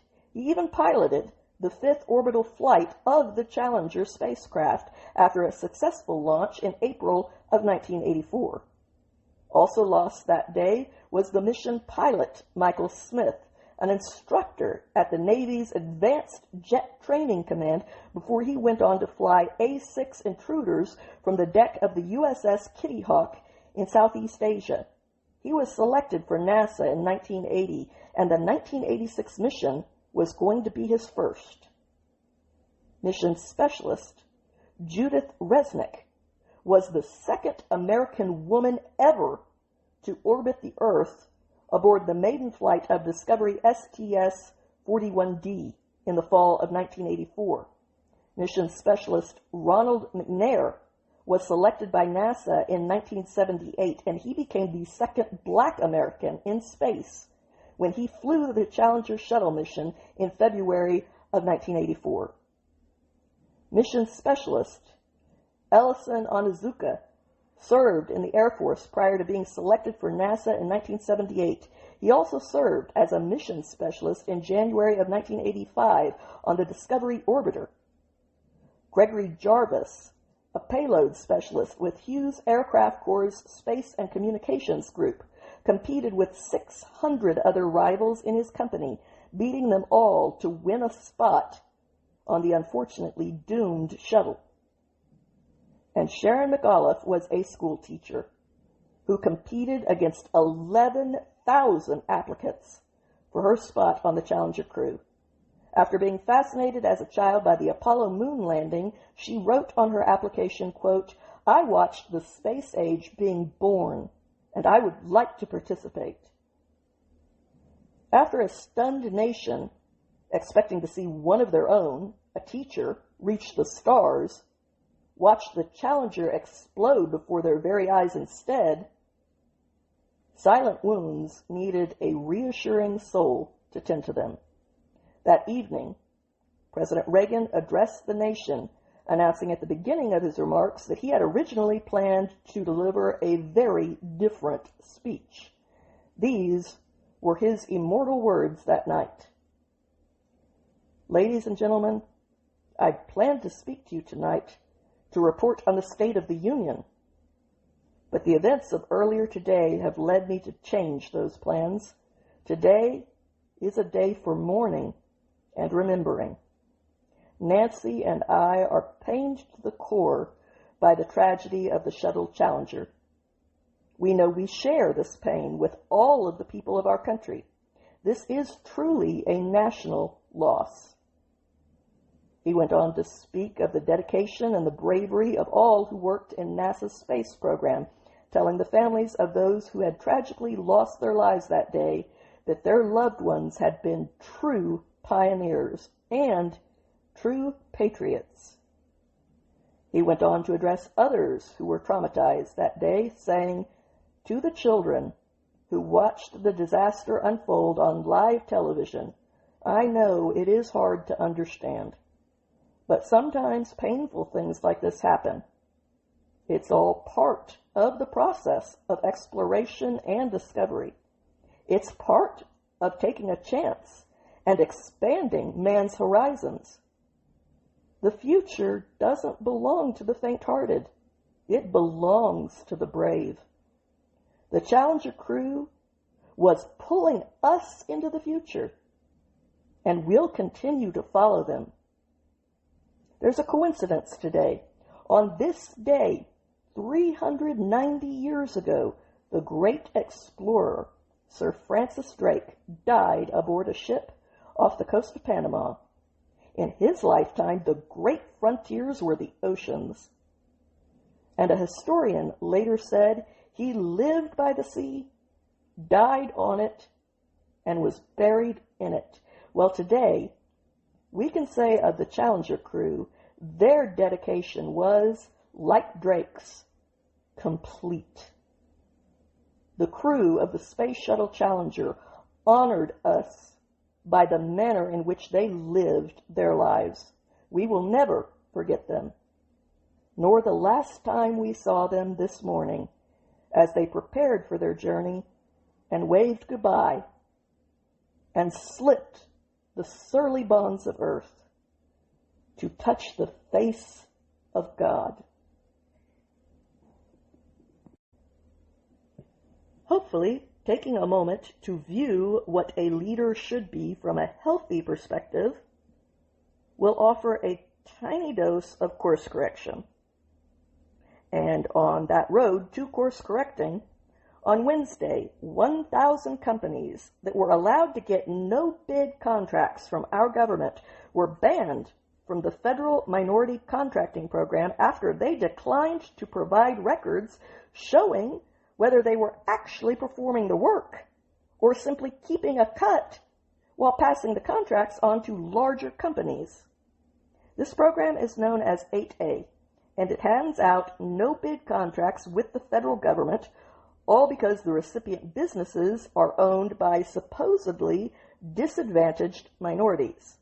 These particular 1,000 firms have been banned from the 8A program because they did not meet the deadline to turn over documentation that guards against fraud. Last month, Kelly Loeffler, the head of the Small Business Administration, which issues 8A status, demanded that all participating firms provide bank statements and payroll records. Yet a quarter of all of the 8A firms that have collectively received $5 billion over the last 4 years alone did not turn anything in. These documents were requested by the Small Business Administration because of the massive number of what is known as pass-through scams, where minority fronts get the no-bid contracts. Then they have non-qualifying companies that are either large and successful and therefore clearly not disadvantaged, or even white-owned businesses do the work, while the minority front group keeps a cut. For decades, it has been an open secret in D.C. that minority contractors get millions of dollars in massive contracts while having only 1, 2, or 3 people on staff. And the real work is being done by large, white-owned companies that are euphemistically referred to as partners or mentors, which is why payroll records were requested. This means that something as simple as checking that firms actually had employees to do the work before forking over government contracts to them would have been enough to expose many of the firms that were exploiting the system and prevent a lot of the fraud from taking place. But in recent years, even simple and basic oversight was not being done, and billions of dollars of the money that belongs to the taxpayers has been lost across countless programs as a result. And all while the national debt climbs higher, not to mention the cost of living, making paying these taxes more difficult. So we cannot afford this kind of waste. It's not acceptable, especially when simple oversight, basic oversight, prevents so much of it. Going through all of those records now, instead of as they applied, would be a Herculean task, it is true, one that would probably only be possible through the use of artificial intelligence. But it turned out that SBA didn't even need to do that. Many fraudsters appeared to out themselves by simply refusing to cooperate. Under the previous law, 5% of government contracts must be reserved for these so-called disadvantaged businesses. And then President Joe Biden increased that requirement, tripled it, to 15%, meaning that we are forced to pay more than we need to on 1 out of every 6 contracts that the government issues, because we are not allowed to have that 6th contract go to the person with the cheapest bid, and we are forced to pay more in order to make sure that it goes to a so-called disadvantaged group. And minorities with less than millions of dollars were automatically considered to be disadvantaged, as were all women, no matter their income or success. After a court ruled that this accepted practice of assuming that all minorities are disadvantaged was unconstitutional because it was handing out contracts based on race and gender, which is the very definition of discrimination, the Biden administration began awarding this disadvantaged status based on essays in which people were asked to list instances of the discrimination that they had faced. SBA indicated to the Daily Wire that there was no attempt at all by the government to ever verify if the claims in these essays were true or not. Repeat the special catchphrase and you're gold. Literally. The claim was made and the money was turned over. That simple. The SBA added that veterans who also get contracting preference, rightly so in their case, were waiting for their approval because the Biden administration diverted its resources to approving minority firms as the priority. Scrutiny of the long-running 8A program picked up in earnest after a black businessman pled guilty to obtaining $500 million in contracts from USAID by bribing an official there with a $1 million kickback. The journalist, James O'Keefe, also videoed an official with a firm that claimed to be Native American as they were bragging on camera about how they had gotten $100 million and then simply paid a large, unqualifying company $35 million to do the actual work, meaning that the people could have just paid that large company the $35 million to begin with and saved themselves 2/3 of that $100 million, which was the fraudsters' cut, and say put it to legitimate use elsewhere. So, on December 5th, Loeffler ordered all 8A firms to turn over detailed records including payroll and bank statements. The Small Business Administration said that 1,000 firms, a quarter of the total, are now suspended for refusing to turn over that simple documentation. And as I said earlier, between them, they have received more than $5 billion in federal money in the last 4 years alone. And these firms that are at the very least behaving as if they have something to hide, given that they are willing to lose massive amounts of money, billions of dollars, rather than submit legitimate paperwork as basic as their payrolls, make up a quarter of all of the federal contractors that have been getting no bid preference under the so-called 8A law. SBA Administrator Kelly Loeffler said in a statement, the Trump administration has acted from day one to dismantle the discriminatory agenda that put white small business owners at a disadvantage and to crack down on the fraud and corruption that proliferates within DEI programs. Today, we are suspending over 1,000 8A firms who have refused to provide basic documents that every legitimate business should have on hand. The reckless and entirely unnecessary loss of the people's money, was unfortunately not the only tragedy this week. Winter Storm Fern claimed the lives of 3 small boys in North Texas, ages 6, 8, and 9. According to KHOU in Houston, the 3 brothers died after they fell through the ice on a frozen pond on private land. First responders and a neighbor pulled the 2 oldest brothers from the water, and they did receive immediate medical attention on the way to the hospital, but they did not survive. The Fannin County Sheriff's Office reported that the 6-year-old was also eventually recovered after an extensive search of the pond. All 3 boys were tragically pronounced dead. And there are obviously no words that can comfort their family right now, but our hearts are with you. As of Thursday, the Weather Channel was reporting that at least 62 people have died across 13 states from Winter Storm Fern, including deaths in Kentucky and Mississippi, which both recorded 10 deaths by that point. In Tennessee, storm-related deaths had reached 13, and we are not done yet as the bitter temperatures remain from Winter Storm Fern, and we are expecting another Arctic blast this weekend in the form of Winter Storm Gianna. Gianna will bring the coldest air of the entire season so far down throughout the mid-Atlantic, reaching all the way to the Florida Keys.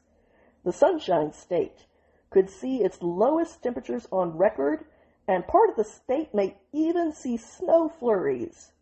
According to the Weather Channel, significant snow is expected in parts of the Carolinas, as well as in Virginia and southern New England.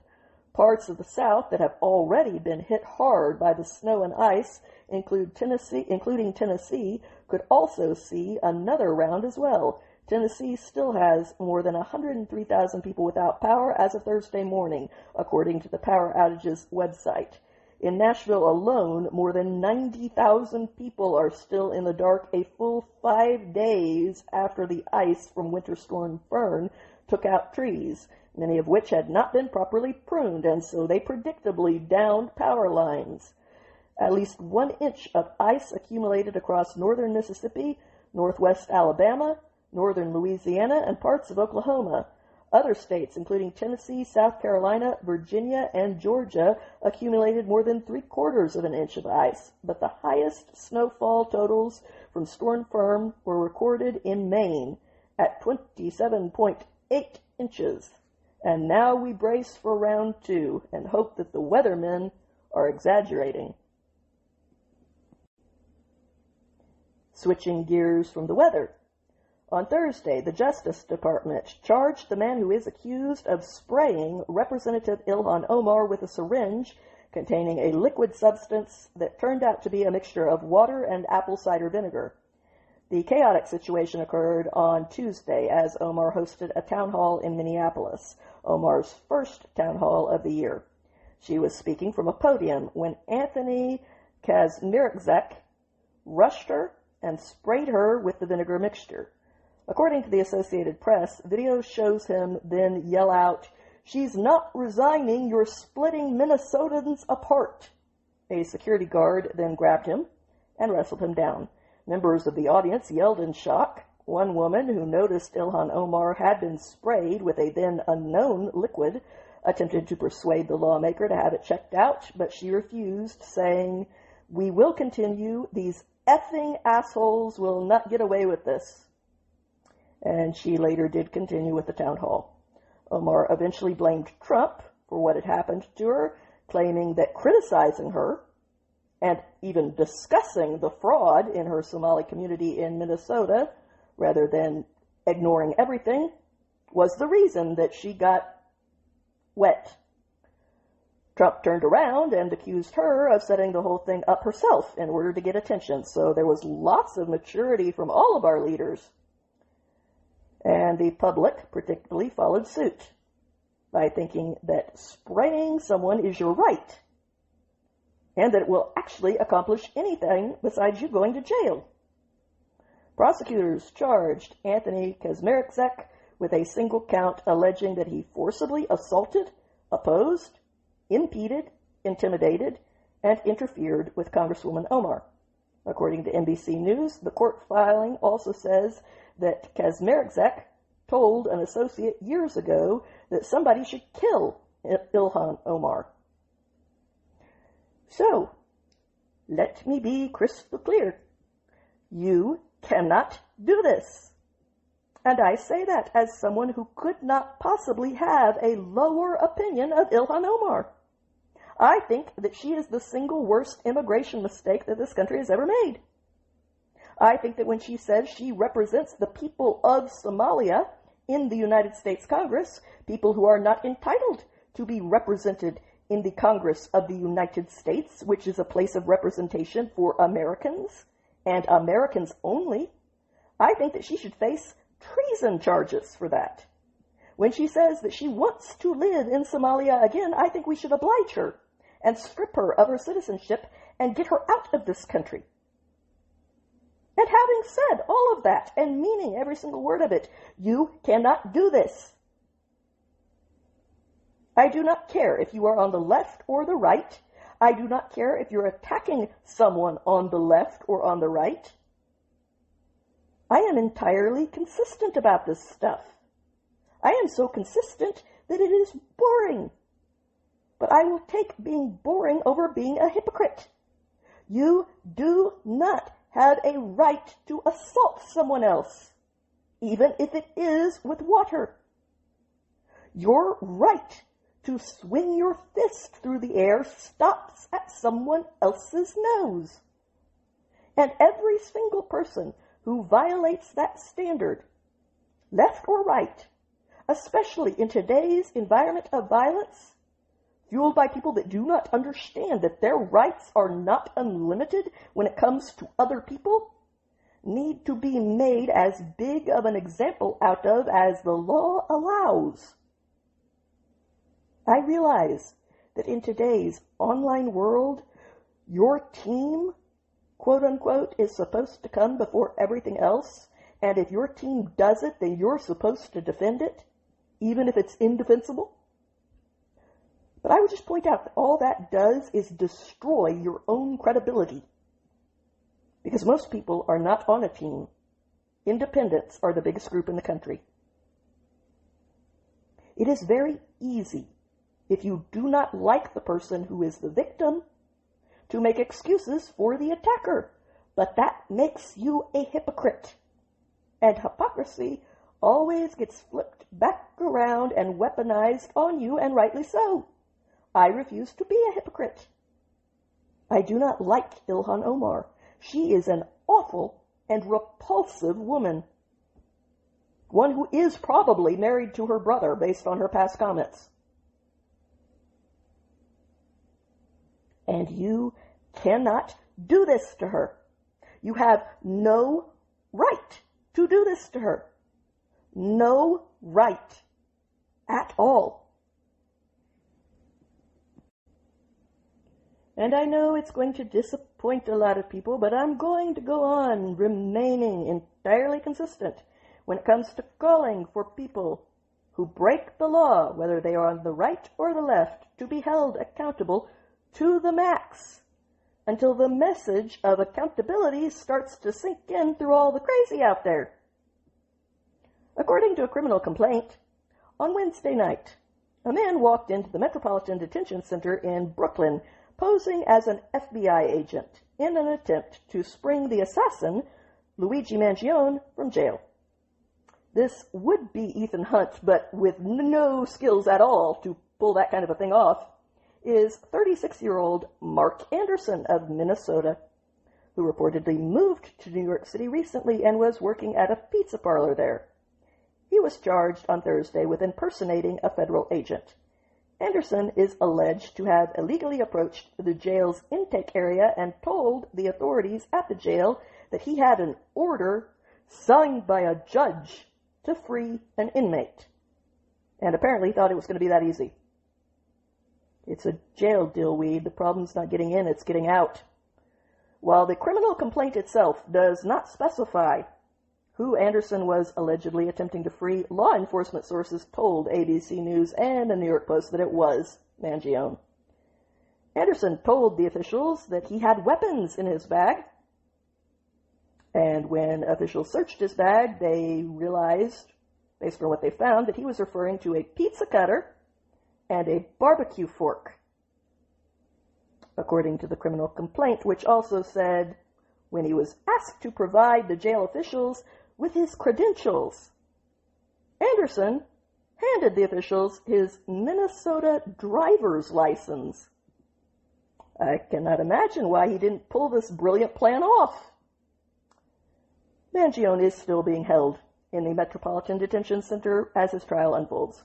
The 27-year-old University of Pennsylvania graduate is charged with the murder of the United Healthcare CEO, Brian Thompson, who was gunned down in cold blood by a coward who shot him in the back on a street in New York City on December 4th, 2024.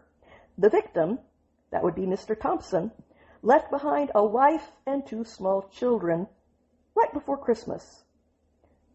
Mangione, who is responsible for that tragedy, has been charged at both the state and the federal levels, with his federal murder charge opening up the door for the death penalty if he is convicted. Jury selection for Mangione's federal trial will start on September 8th, and opening arguments are set to begin in October. Then on Friday, there was more news in this case when the Manhattan judge, Margaret Garnett, let's be known and responsible for our choices in how we use the power that the people have entrusted us with, ruled that federal prosecutors cannot seek the death penalty against Luigi Mangione. The federal charge against Mangione that made him eligible for the death penalty accused him of, quote, using a firearm to commit murder in furtherance of a crime of violence, all of which is clearly true. But Judge Margaret Garnett said that she was dismissing that part of the indictment anyway, quote, solely to preclude the death penalty as an available punishment when the jury determines if the defendant caused Brian Thompson's death, End quote. So to recap, she just admitted that she ruled that Mangione could not be charged with using a gun to commit a crime of violence, not because he didn't do it, which is for a jury to decide, but solely so that she could rig the game because the judge, and that would be Judge Margaret Garrett, personally does not want him to possibly face the death penalty. So she is abusing her power.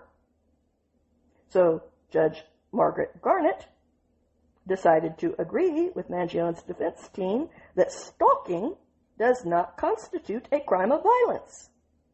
Not because that claim is true, obviously, but merely, once again, to rig any potential sentence in the federal trial ahead of time. According to ABC News, Judge Margaret Garnett acknowledged that her own decision was, quote, strange, but argued that violence is defined by using force, which is not the only definition for violence, and she argued that stalking could technically be committed without using force. Judge Margaret Garnett's ruling means that Mangione now faces a maximum of life in prison without parole. But NBC4 New York has already reported that prosecutors do plan to appeal this decision, and I have enough faith in our justice system to believe that they will win against an argument that is this insipid by a clearly rogue judge. So, I will be very clear. Luigi Mangione took a man's life. He has no right to take a man's life. He is not judge, jury, and executioner. He is not God. His life is now forfeit. It is very simple. Any other punishment is not balancing the scales of justice in proportion to his crime, which is what the justice system is for. That is why it is represented by a blind woman holding scales. Blind justice. So, if justice is not done, and a rogue judge prevents Mangione from facing the consequences that his crime merits, then they, meaning the judge, needs to be held accountable for doing that. And we need to ensure that Mangione gets the biggest, meanest, most violent, most unhinged, and to put it politely, gayest thug in the entire prison system for a cellmate, so that by the end of his life, when his sentence is finally over, he will very much wish that he would have been given the death penalty. Even with that, I will not be happy with that sentence because that is still not justice. And it also does not send the message that we need in society right now either. I will not be happy with that, but believe me, I will settle for that. And speaking of those who commit crimes against other people who have rights, getting what they have coming for that, on Thursday, the man who falsely claimed to have shot Charlie Kirk moments after the conservative activist was assassinated in order to divert attention away from his real killer, was sentenced to prison by a judge. According to ABC4, as soon as Charlie Kirk was shot, 71-year-old George Zinn began to yell, "I shot him, now shoot me." As Zinn continued to distract police by claiming that he was the one who had killed Charlie, law enforcement demanded the murder weapon from him, which is entirely logical. You don't really want someone who's armed. At which point, Zinn responded, "I am not going to tell you where the gun is. I shot him, now shoot me." And as far as I'm concerned, they should have. However, Zinn was immediately detained and searched. That was when law enforcement found child sex abuse material on his phone.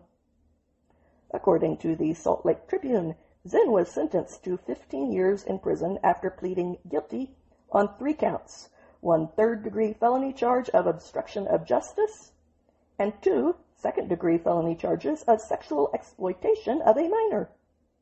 He admitted his guilt on all 3 counts.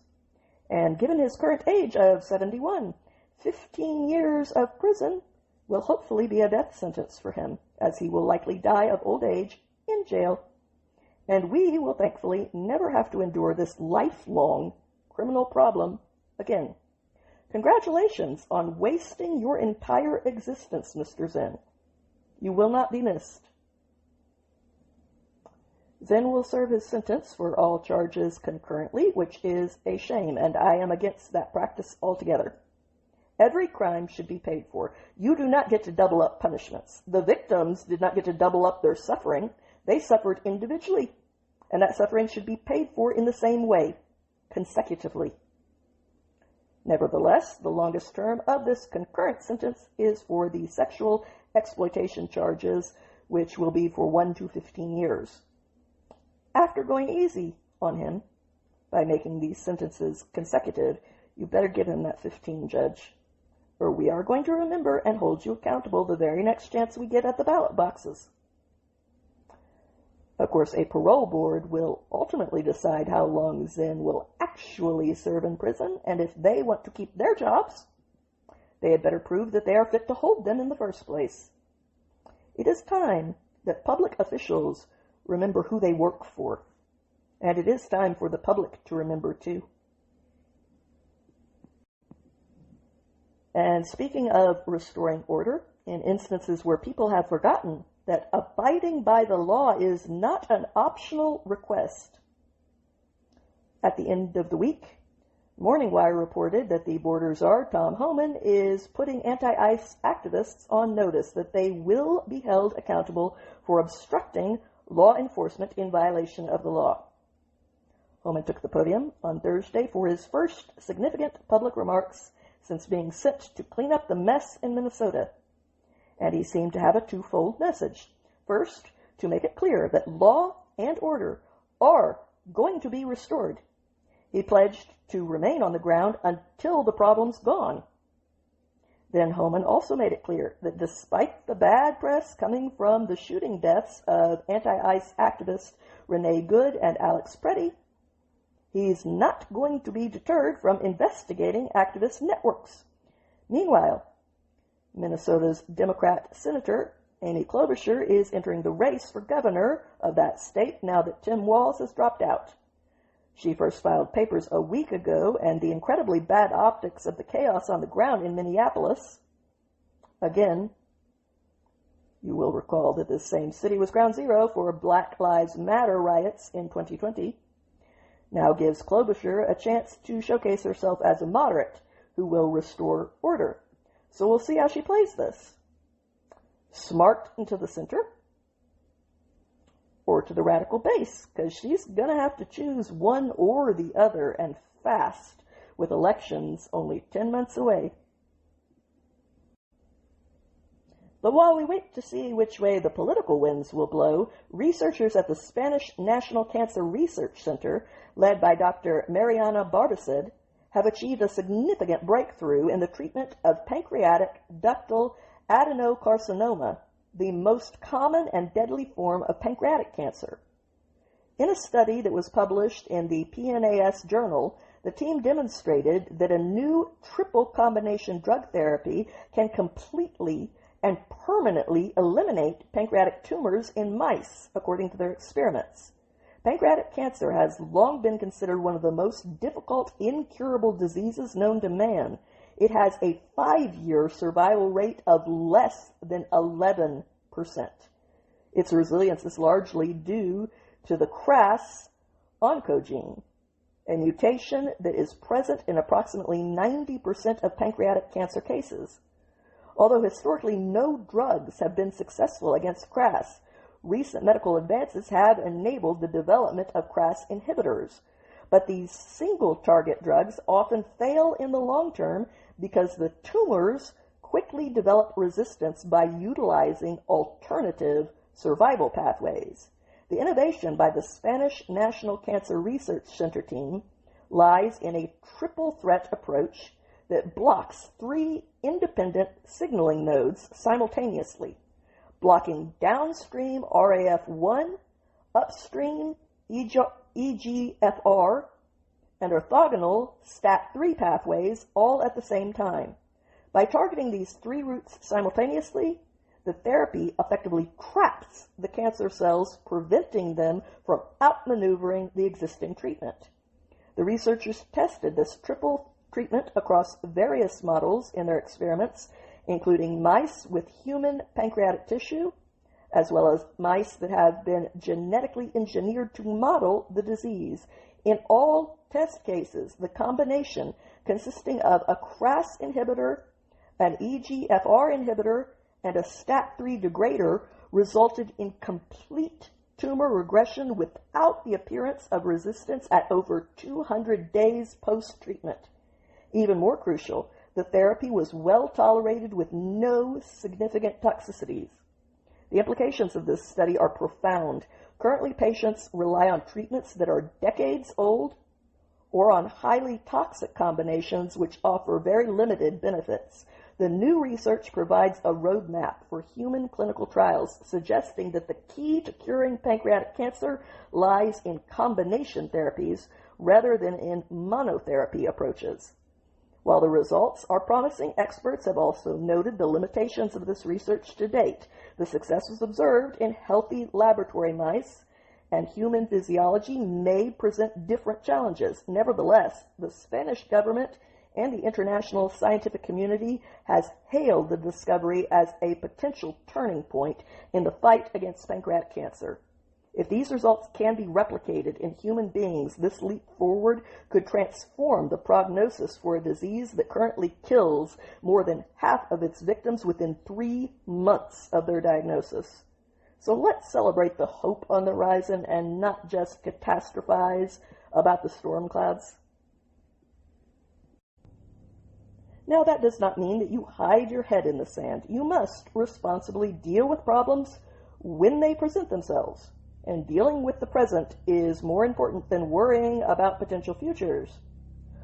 Speaking of the problems of the present, on Thursday, the former CNN anchor, Don Lemon, was arrested in Los Angeles for breaking the law when it came to his role in an anti-ICE protest at a Minnesota church earlier this month. A statement from Lemon's attorney, Abe Lowell, who is best known for defending Hunter Biden, said that Lemon was arrested by federal authorities on Thursday night while he was covering the Grammy Awards in Los Angeles. That statement read, "Don has been a journalist for 30 years, and his constitutionally protected work in Minneapolis was no different than what he has always done. The First Amendment exists to protect journalists whose role is to shine light on the truth and hold those in power accountable. There is no more important time for people like Don to be doing this work." Okay, enough of violins and narratives. Here is what happened. Lemon joined a group of leftist rioters for a January 18th protest that was organized and promoted by the Racial Justice Network and Black Lives Matter of Minnesota. That mob targeted City's Church in St. Paul because one of its pastors allegedly worked with ICE, which he has every right to do. He is a free human being. You do not control him. The mob's leader, Nakima Levy Armstrong, told Lemon ahead of time that the protest was a clandestine operation to disrupt business as usual. Together, they invaded the church, whose designated purpose is for worship. But the rioters unilaterally declared that they were preempting the purpose of the church that did not belong to them, and they were now going to inflict themselves on the parishioners who were not going to be allowed to worship. They had no more right to do this than they would have the right to invade my home and tell me I can't have dinner in my home because my home is now their protest site. You do not have the right to invade private property that belongs to someone else. A church belongs to the parishioners who paid for it. It is open to the public, but it is not owned by the public. It is open to the public for the purpose that the parishioners who paid for it created it for. You have the right to protest in public places, meaning places that are owned by the public. You do not have the right to invade a property that belongs to someone else and illegally occupy it, and tell them that they cannot use their property for their purpose because you are there to force yourself down their throats against their will like an ideological rapist.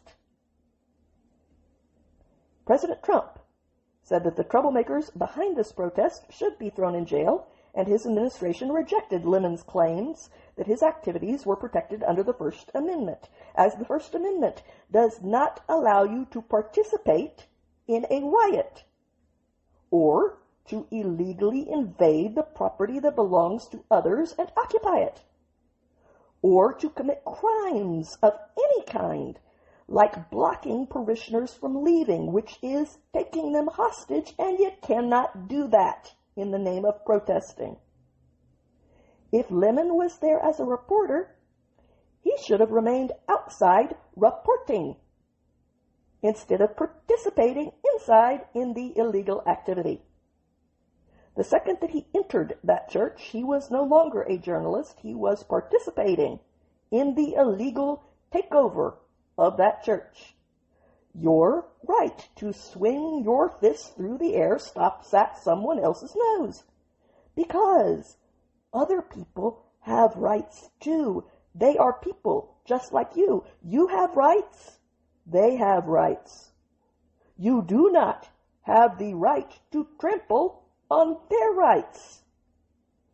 And the freedom of religion, the freedom to practice your faith without being trampled on, is part of the First Amendment too, sweetie. The Assistant Attorney General for Civil Rights, Harmet Dillon, said that Lemon was not out of legal jeopardy and vowed that the Justice Department would pursue Lemon to the ends of the earth for any laws that he broke. A federal appeals court earlier this month also found probable cause to charge Lemon.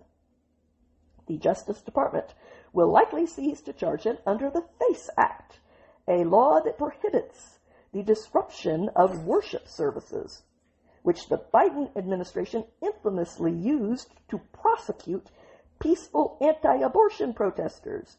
And now the sword that they created cuts both ways. Funny how that works. Kind of why you should be careful what you swing through the air. Lemon claims that the Trump administration is going to prosecute him as a form of unfair punishment. But what he is really arguing is that he should receive special treatment and be above the law, that he should be immune from the consequences of committing crimes based solely on his profession. 3 of the anti-ICE agitators who organized the church storming, including Armstrong, have been arrested by the FBI as well. William Kelly, a prominent professional protester who has demonstrated outside of the Washington, D.C. Church of the Secretary of War, Pete Hegseth, was among those who illegally invaded the sanctuary with Lemon during their Sunday morning service. And all of those involved, including Lemon, should pay the piper with no special treatment going to anyone. I told you, boring consistency. But once you get used to it, it's kind of a beautiful thing.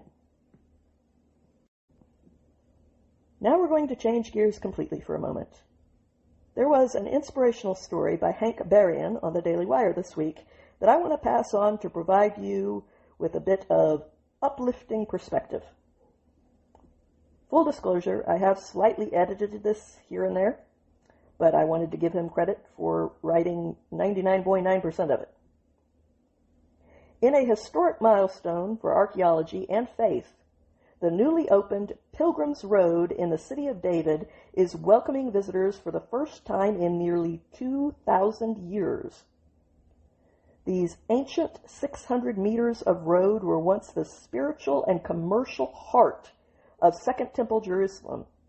They have been painstakingly uncovered stone by stone, and as of January 2026, the final sections of this stepped street are open to the public, allowing modern travelers to walk the exact path that their ancestors used during the great festivals of Passover, Shabbat, and Sukkot.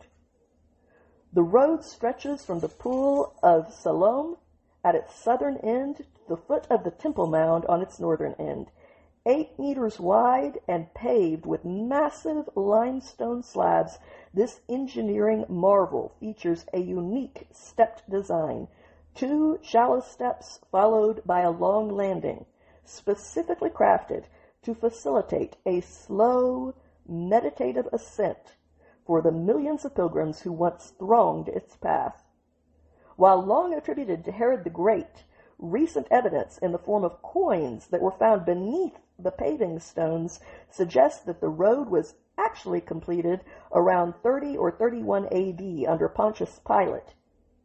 Either way, the activity on this road fits squarely within Jesus' lifetime and ministry, making this road the very stone surface upon which Christ himself, along with his disciples, walked after ritual purifications at the Pool of Siloam on their way to the great temple. The New Testament records Jesus performing a famous miracle where he gave sight to a blind man at the Pool of Siloam, which sits at the very bottom of this road. Managed by the David, or City of David Foundation, the excavation of this path, like the road itself, is a modern engineering triumph. Because the ancient street is buried beneath the modern neighborhood of Silwan, it has been excavated horizontally using high-tech steel supports. This subterranean tunnel method allows visitors to experience the bustling commercial hub of the past, where remains of shops, market stalls, and even an elevated preaching podium have been found, all while the modern city above continues to thrive undisturbed. The opening of this route fulfills a long-held vision to connect the Pool of Siloam directly to the Western Wall. For visitors, it offers more than a history lesson. It provides a tangible connection to the DNA of Jerusalem. From the drainage channels where Jewish rebels once hid, to the massive stones polished by millions of ancient footsteps, the pilgrimage road stands as a bridge across 2 millennia, inviting the world to walk the ceremonial way that once served as the primary gateway to the house of God. Unfortunately, with this next story, we pivot from the sublime to the cheap. Virtue signaling companies thankfully stopped catering to their fringe leftist followers a while ago. So it's easy and tempting to forget that only a few short years back, companies were diving headfirst into every political issue, posting black squares and memorializing George Floyd right and left. Now it is thankfully a lot more likely that your local coffee shop will avoid political issues completely and stay out of the business of preaching at you so that they can retain your business. However, there has been a minor but alarming resurgence of the blatant pandering that used to dominate our culture. Right now, you can see it all over social media as local businesses and even our public schools broadcast their allegiance to the agitators that aim to obstruct federal officers that are enforcing the legitimate rule of law. I'm not talking about people that want to protest. They can protest. But when you obstruct law enforcement, that's a different thing. That's not protesting. On Friday, businesses across the country shut down and multiple school districts canceled classes, all for an anti-ICE protest. This strike called for businesses to close, for parents to keep their kids home from school, and for everyone to refrain from shopping and instead go out and protest federal immigration enforcement. Now, most Americans were entirely unaware of this strike, whose aim was to remove federal law enforcement from cities nationwide so that laws could continue to be broken without repercussions. The website for the protest read, quote, "Every day, ICE, Border Patrol, and other enforcers of Trump's racist agenda are going into our communities to kidnap our neighbors and sow fear. It is time for us to stand up together in a nationwide shutdown and say enough is enough. Most people ignored their rallying call, but thousands of local businesses in the most radical blue states, of course, including Minnesota, New York, California, and Maine, asked how high they should jump and immediately posted virtue signals of solidarity via their intent to close down to protest ICE, which is their right.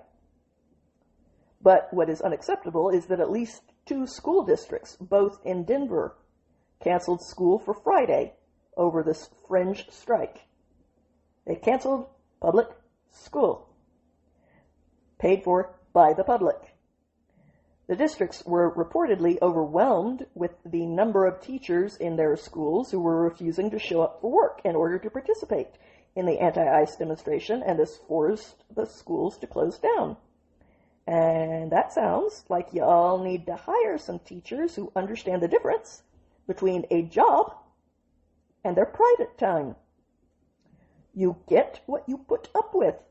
No more, no less.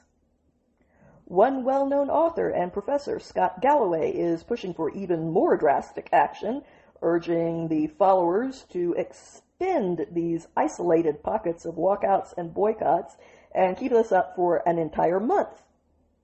If you want to lose an entire month of wages, go right ahead. Good luck with that. It's all exhausting and predictable. Major retailers have so far not joined in on the strike, although some mid-level companies and small businesses in the predictable local locations, as well as some online businesses, have joined in. To give you an idea of the quality of businesses that I'm talking about, one photo posted by the Land to See, which is a coffee shop in Brooklyn, New York, said that ICE was waging terror in our country and abroad. Where abroad? Do you know what abroad means? Kidnapping and killing our family, friends, and neighbors. Which of your family member has been killed? Then they added, the world feels scary and violent to be in. No, it doesn't. It's actually fine out here. Stop inhaling the paranoia-producing pot. Put the screens down and look up.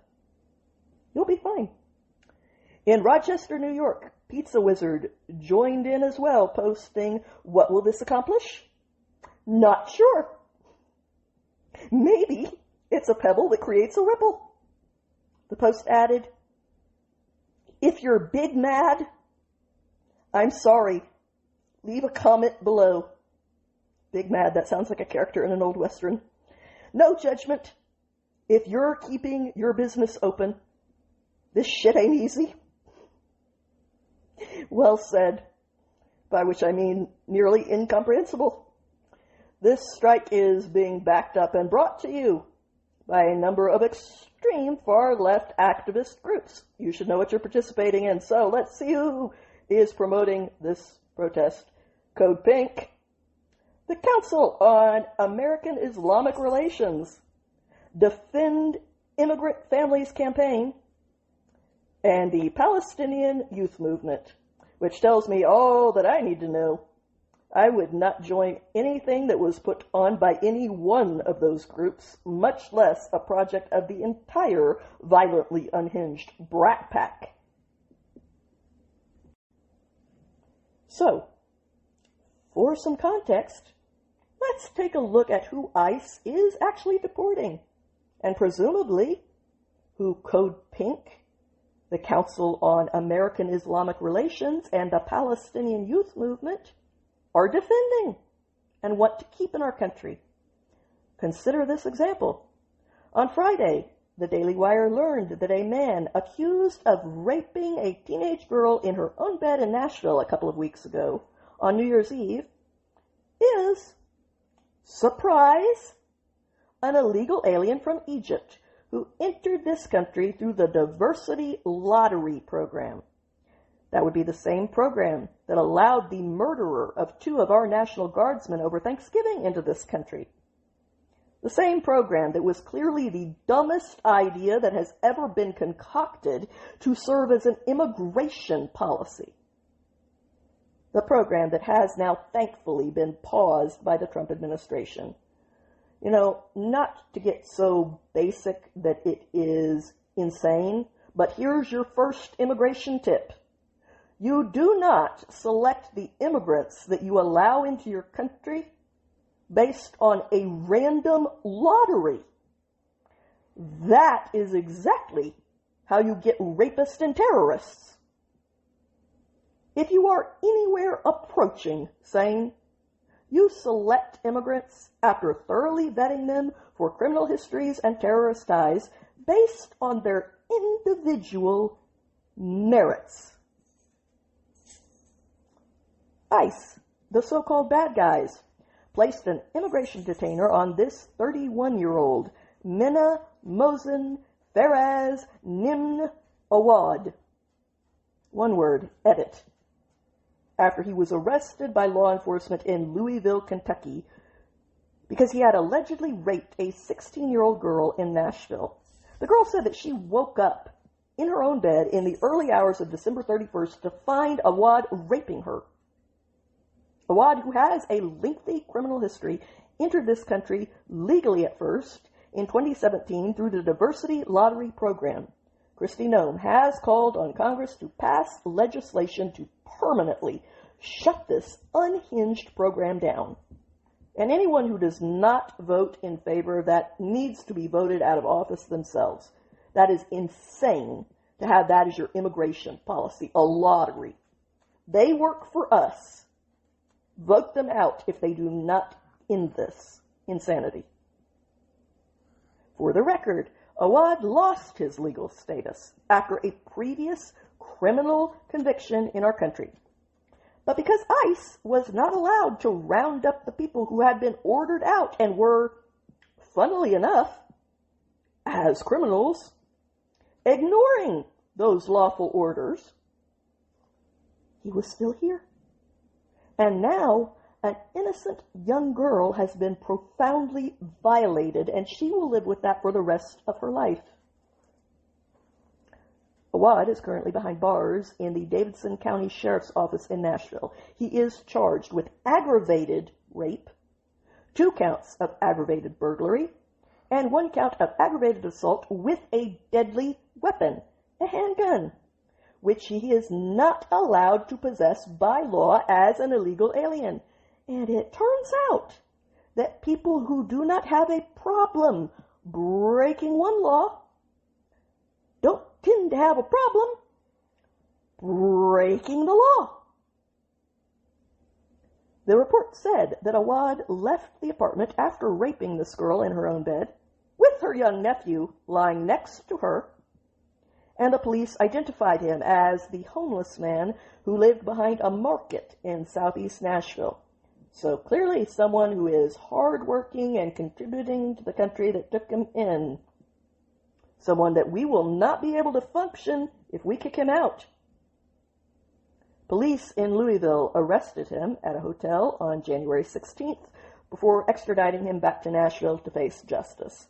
Court records show that Awad has a lengthy criminal background, including assault with a deadly weapon in 2018, only a year after being allowed into this country, multiple convictions for domestic assault in 2020.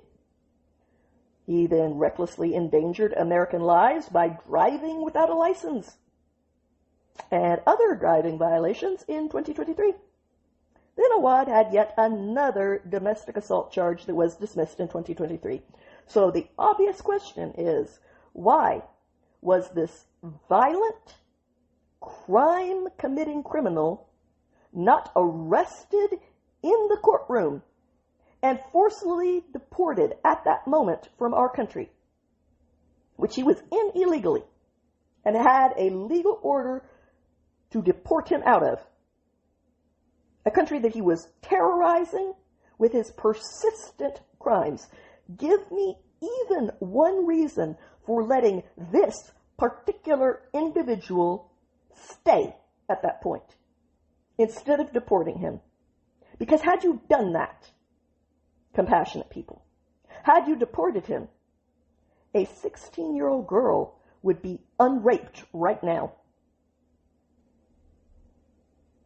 But you did decide to have no compassion for the child when you decided that you must have compassion for the child rapist. That was the decision that you made. And a decision like that merits a few moments of self-reflection before moving forward. I would encourage you to define your priorities better in the future. You might consider starting with this rule. Criminals who harm others should not be the target of your so-called compassion at other people's expense. Their entirely predictable future victims should be the people that you care about if you are truly compassionate and not just out to make yourself feel good with self-congratulatory ideas that hurt other people out in the real world. Not everyone out there is a wounded puppy. Some people are the puppy wounders. I acknowledge that and reserve my compassion for the puppy, not for the monster who abuses the puppy. You do have to choose one or the other.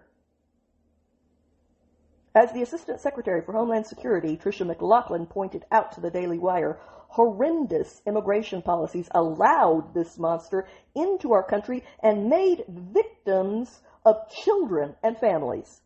This child rapist was allowed into our country by the diversity lottery program.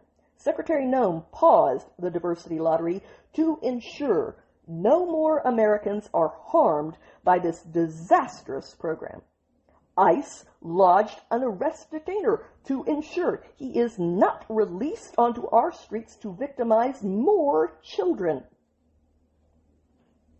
And lest you think that this program is a minor problem, the diversity visa lottery program allowed up to 55,000 immigrants from countries who had low rates of immigration into the United States for a reason. There was a reason we were only allowing a small amount of people from these particular places. Yet 55,000 culturally incompatible people who are from cultures that teach them that women are pieces of property that are always asking for it, that gays are to be thrown from rooftops, that children exist to be abused physically and sexually, and that liberty is a weakness to be crushed by strong men. 55,000 of those people were allowed into this country every year that this random lottery program was open, and that's according to data from the State Department. And meanwhile, Lake and Riley's killer wants a new trial, at our expense, of course. But let's start winding things down with some good news. On Friday, a young woman who tragically had her healthy breasts removed at the age of 16 years old as a part of her supposed transgender medical care was awarded $2 million. This marks the first successful detransitioner malpractice lawsuit in our nation, opening the floodgates for countless more cases involving minors who were damaged, and potentially even for adults whose consent was also meaningless due to their compromised mental state. According to the independent reporter Benjamin Ryan, who attended the 3-week-long trial, both Fox Varian's psychologist and her surgeon were held liable by a jury in Westchester, New York, for the irrevocable damage that they did to this girl as a minor. Stacey Robinson, who was also in the courtroom, reported that Miss Varian, quote, wept and hugged her mother when the verdict, which followed a 3-week trial from a suit filed in 2023, came down. Benjamin Ryan suggested that this case is just the beginning of detransitioner lawsuits that he's been following, and he added that in the bigger picture, these sorts of results will likely have more of an impact than anything else when it comes to discouraging doctors from recommending or performing these types of life-altering surgeries on minors, now that they know that those very minors can come back later and hold them accountable for that monstrous choice by suing them into oblivion for it. Ryan claimed, "My sources suggest that tort law might permanently destroy this field." From your lips to God's ears, my friends, and he is likely right. Nothing creates a more powerful incentive structure than money. That's the sad truth, but it is the truth. The verdict in this case triggered a huge reaction online, including reactions from activists and fellow detransitioners. The columnist, Sonia Soda, sounded off by saying, "Very significant U.S. case. There are more in the pipeline. They are likely to fundamentally change the U.S. medical profession's approach to surgically altering the healthy bodies of children questioning their gender. Been a long, long time coming." Prisha Mosley, a detransitioner who is also currently suing the medical professionals that encouraged her to get and then performed trans surgeries on her as a confused minor, reacted by posting, "First detransitioner lawsuit to go to trial wins $2 million. May justice prevail." Robbie Starbuck, the director of the War on Children, commented that in coming years, the floodgates will open as more go to trial. What was done to these kids is a crime against humanity, an unforgivable evil that must be extinguished from the earth. Never again. The damage these kids carry is heartbreaking. However, the conservative leader, Stephen Miller's brief comment, summed it all up. This is how this all ends. Yeah, money always does that. I guarantee you that in a few more years, these trans surgeries will be referred to in the same way and with the same degree of horror that we look back on the lobotomies of the last century. In fact, they will probably be viewed with even more shock and horror. And rightly so. They were done on children. That's it for me this week. Thank you for listening to this week's episode. I hope that you enjoyed it. If you did, I would ask you to please help me build this podcast into a success by clicking the like and follow buttons, because that is what does the trick in making these things successful, and it doesn't cost anything to do. And I hope that you come back again next week. Until then, have a good week, my friends.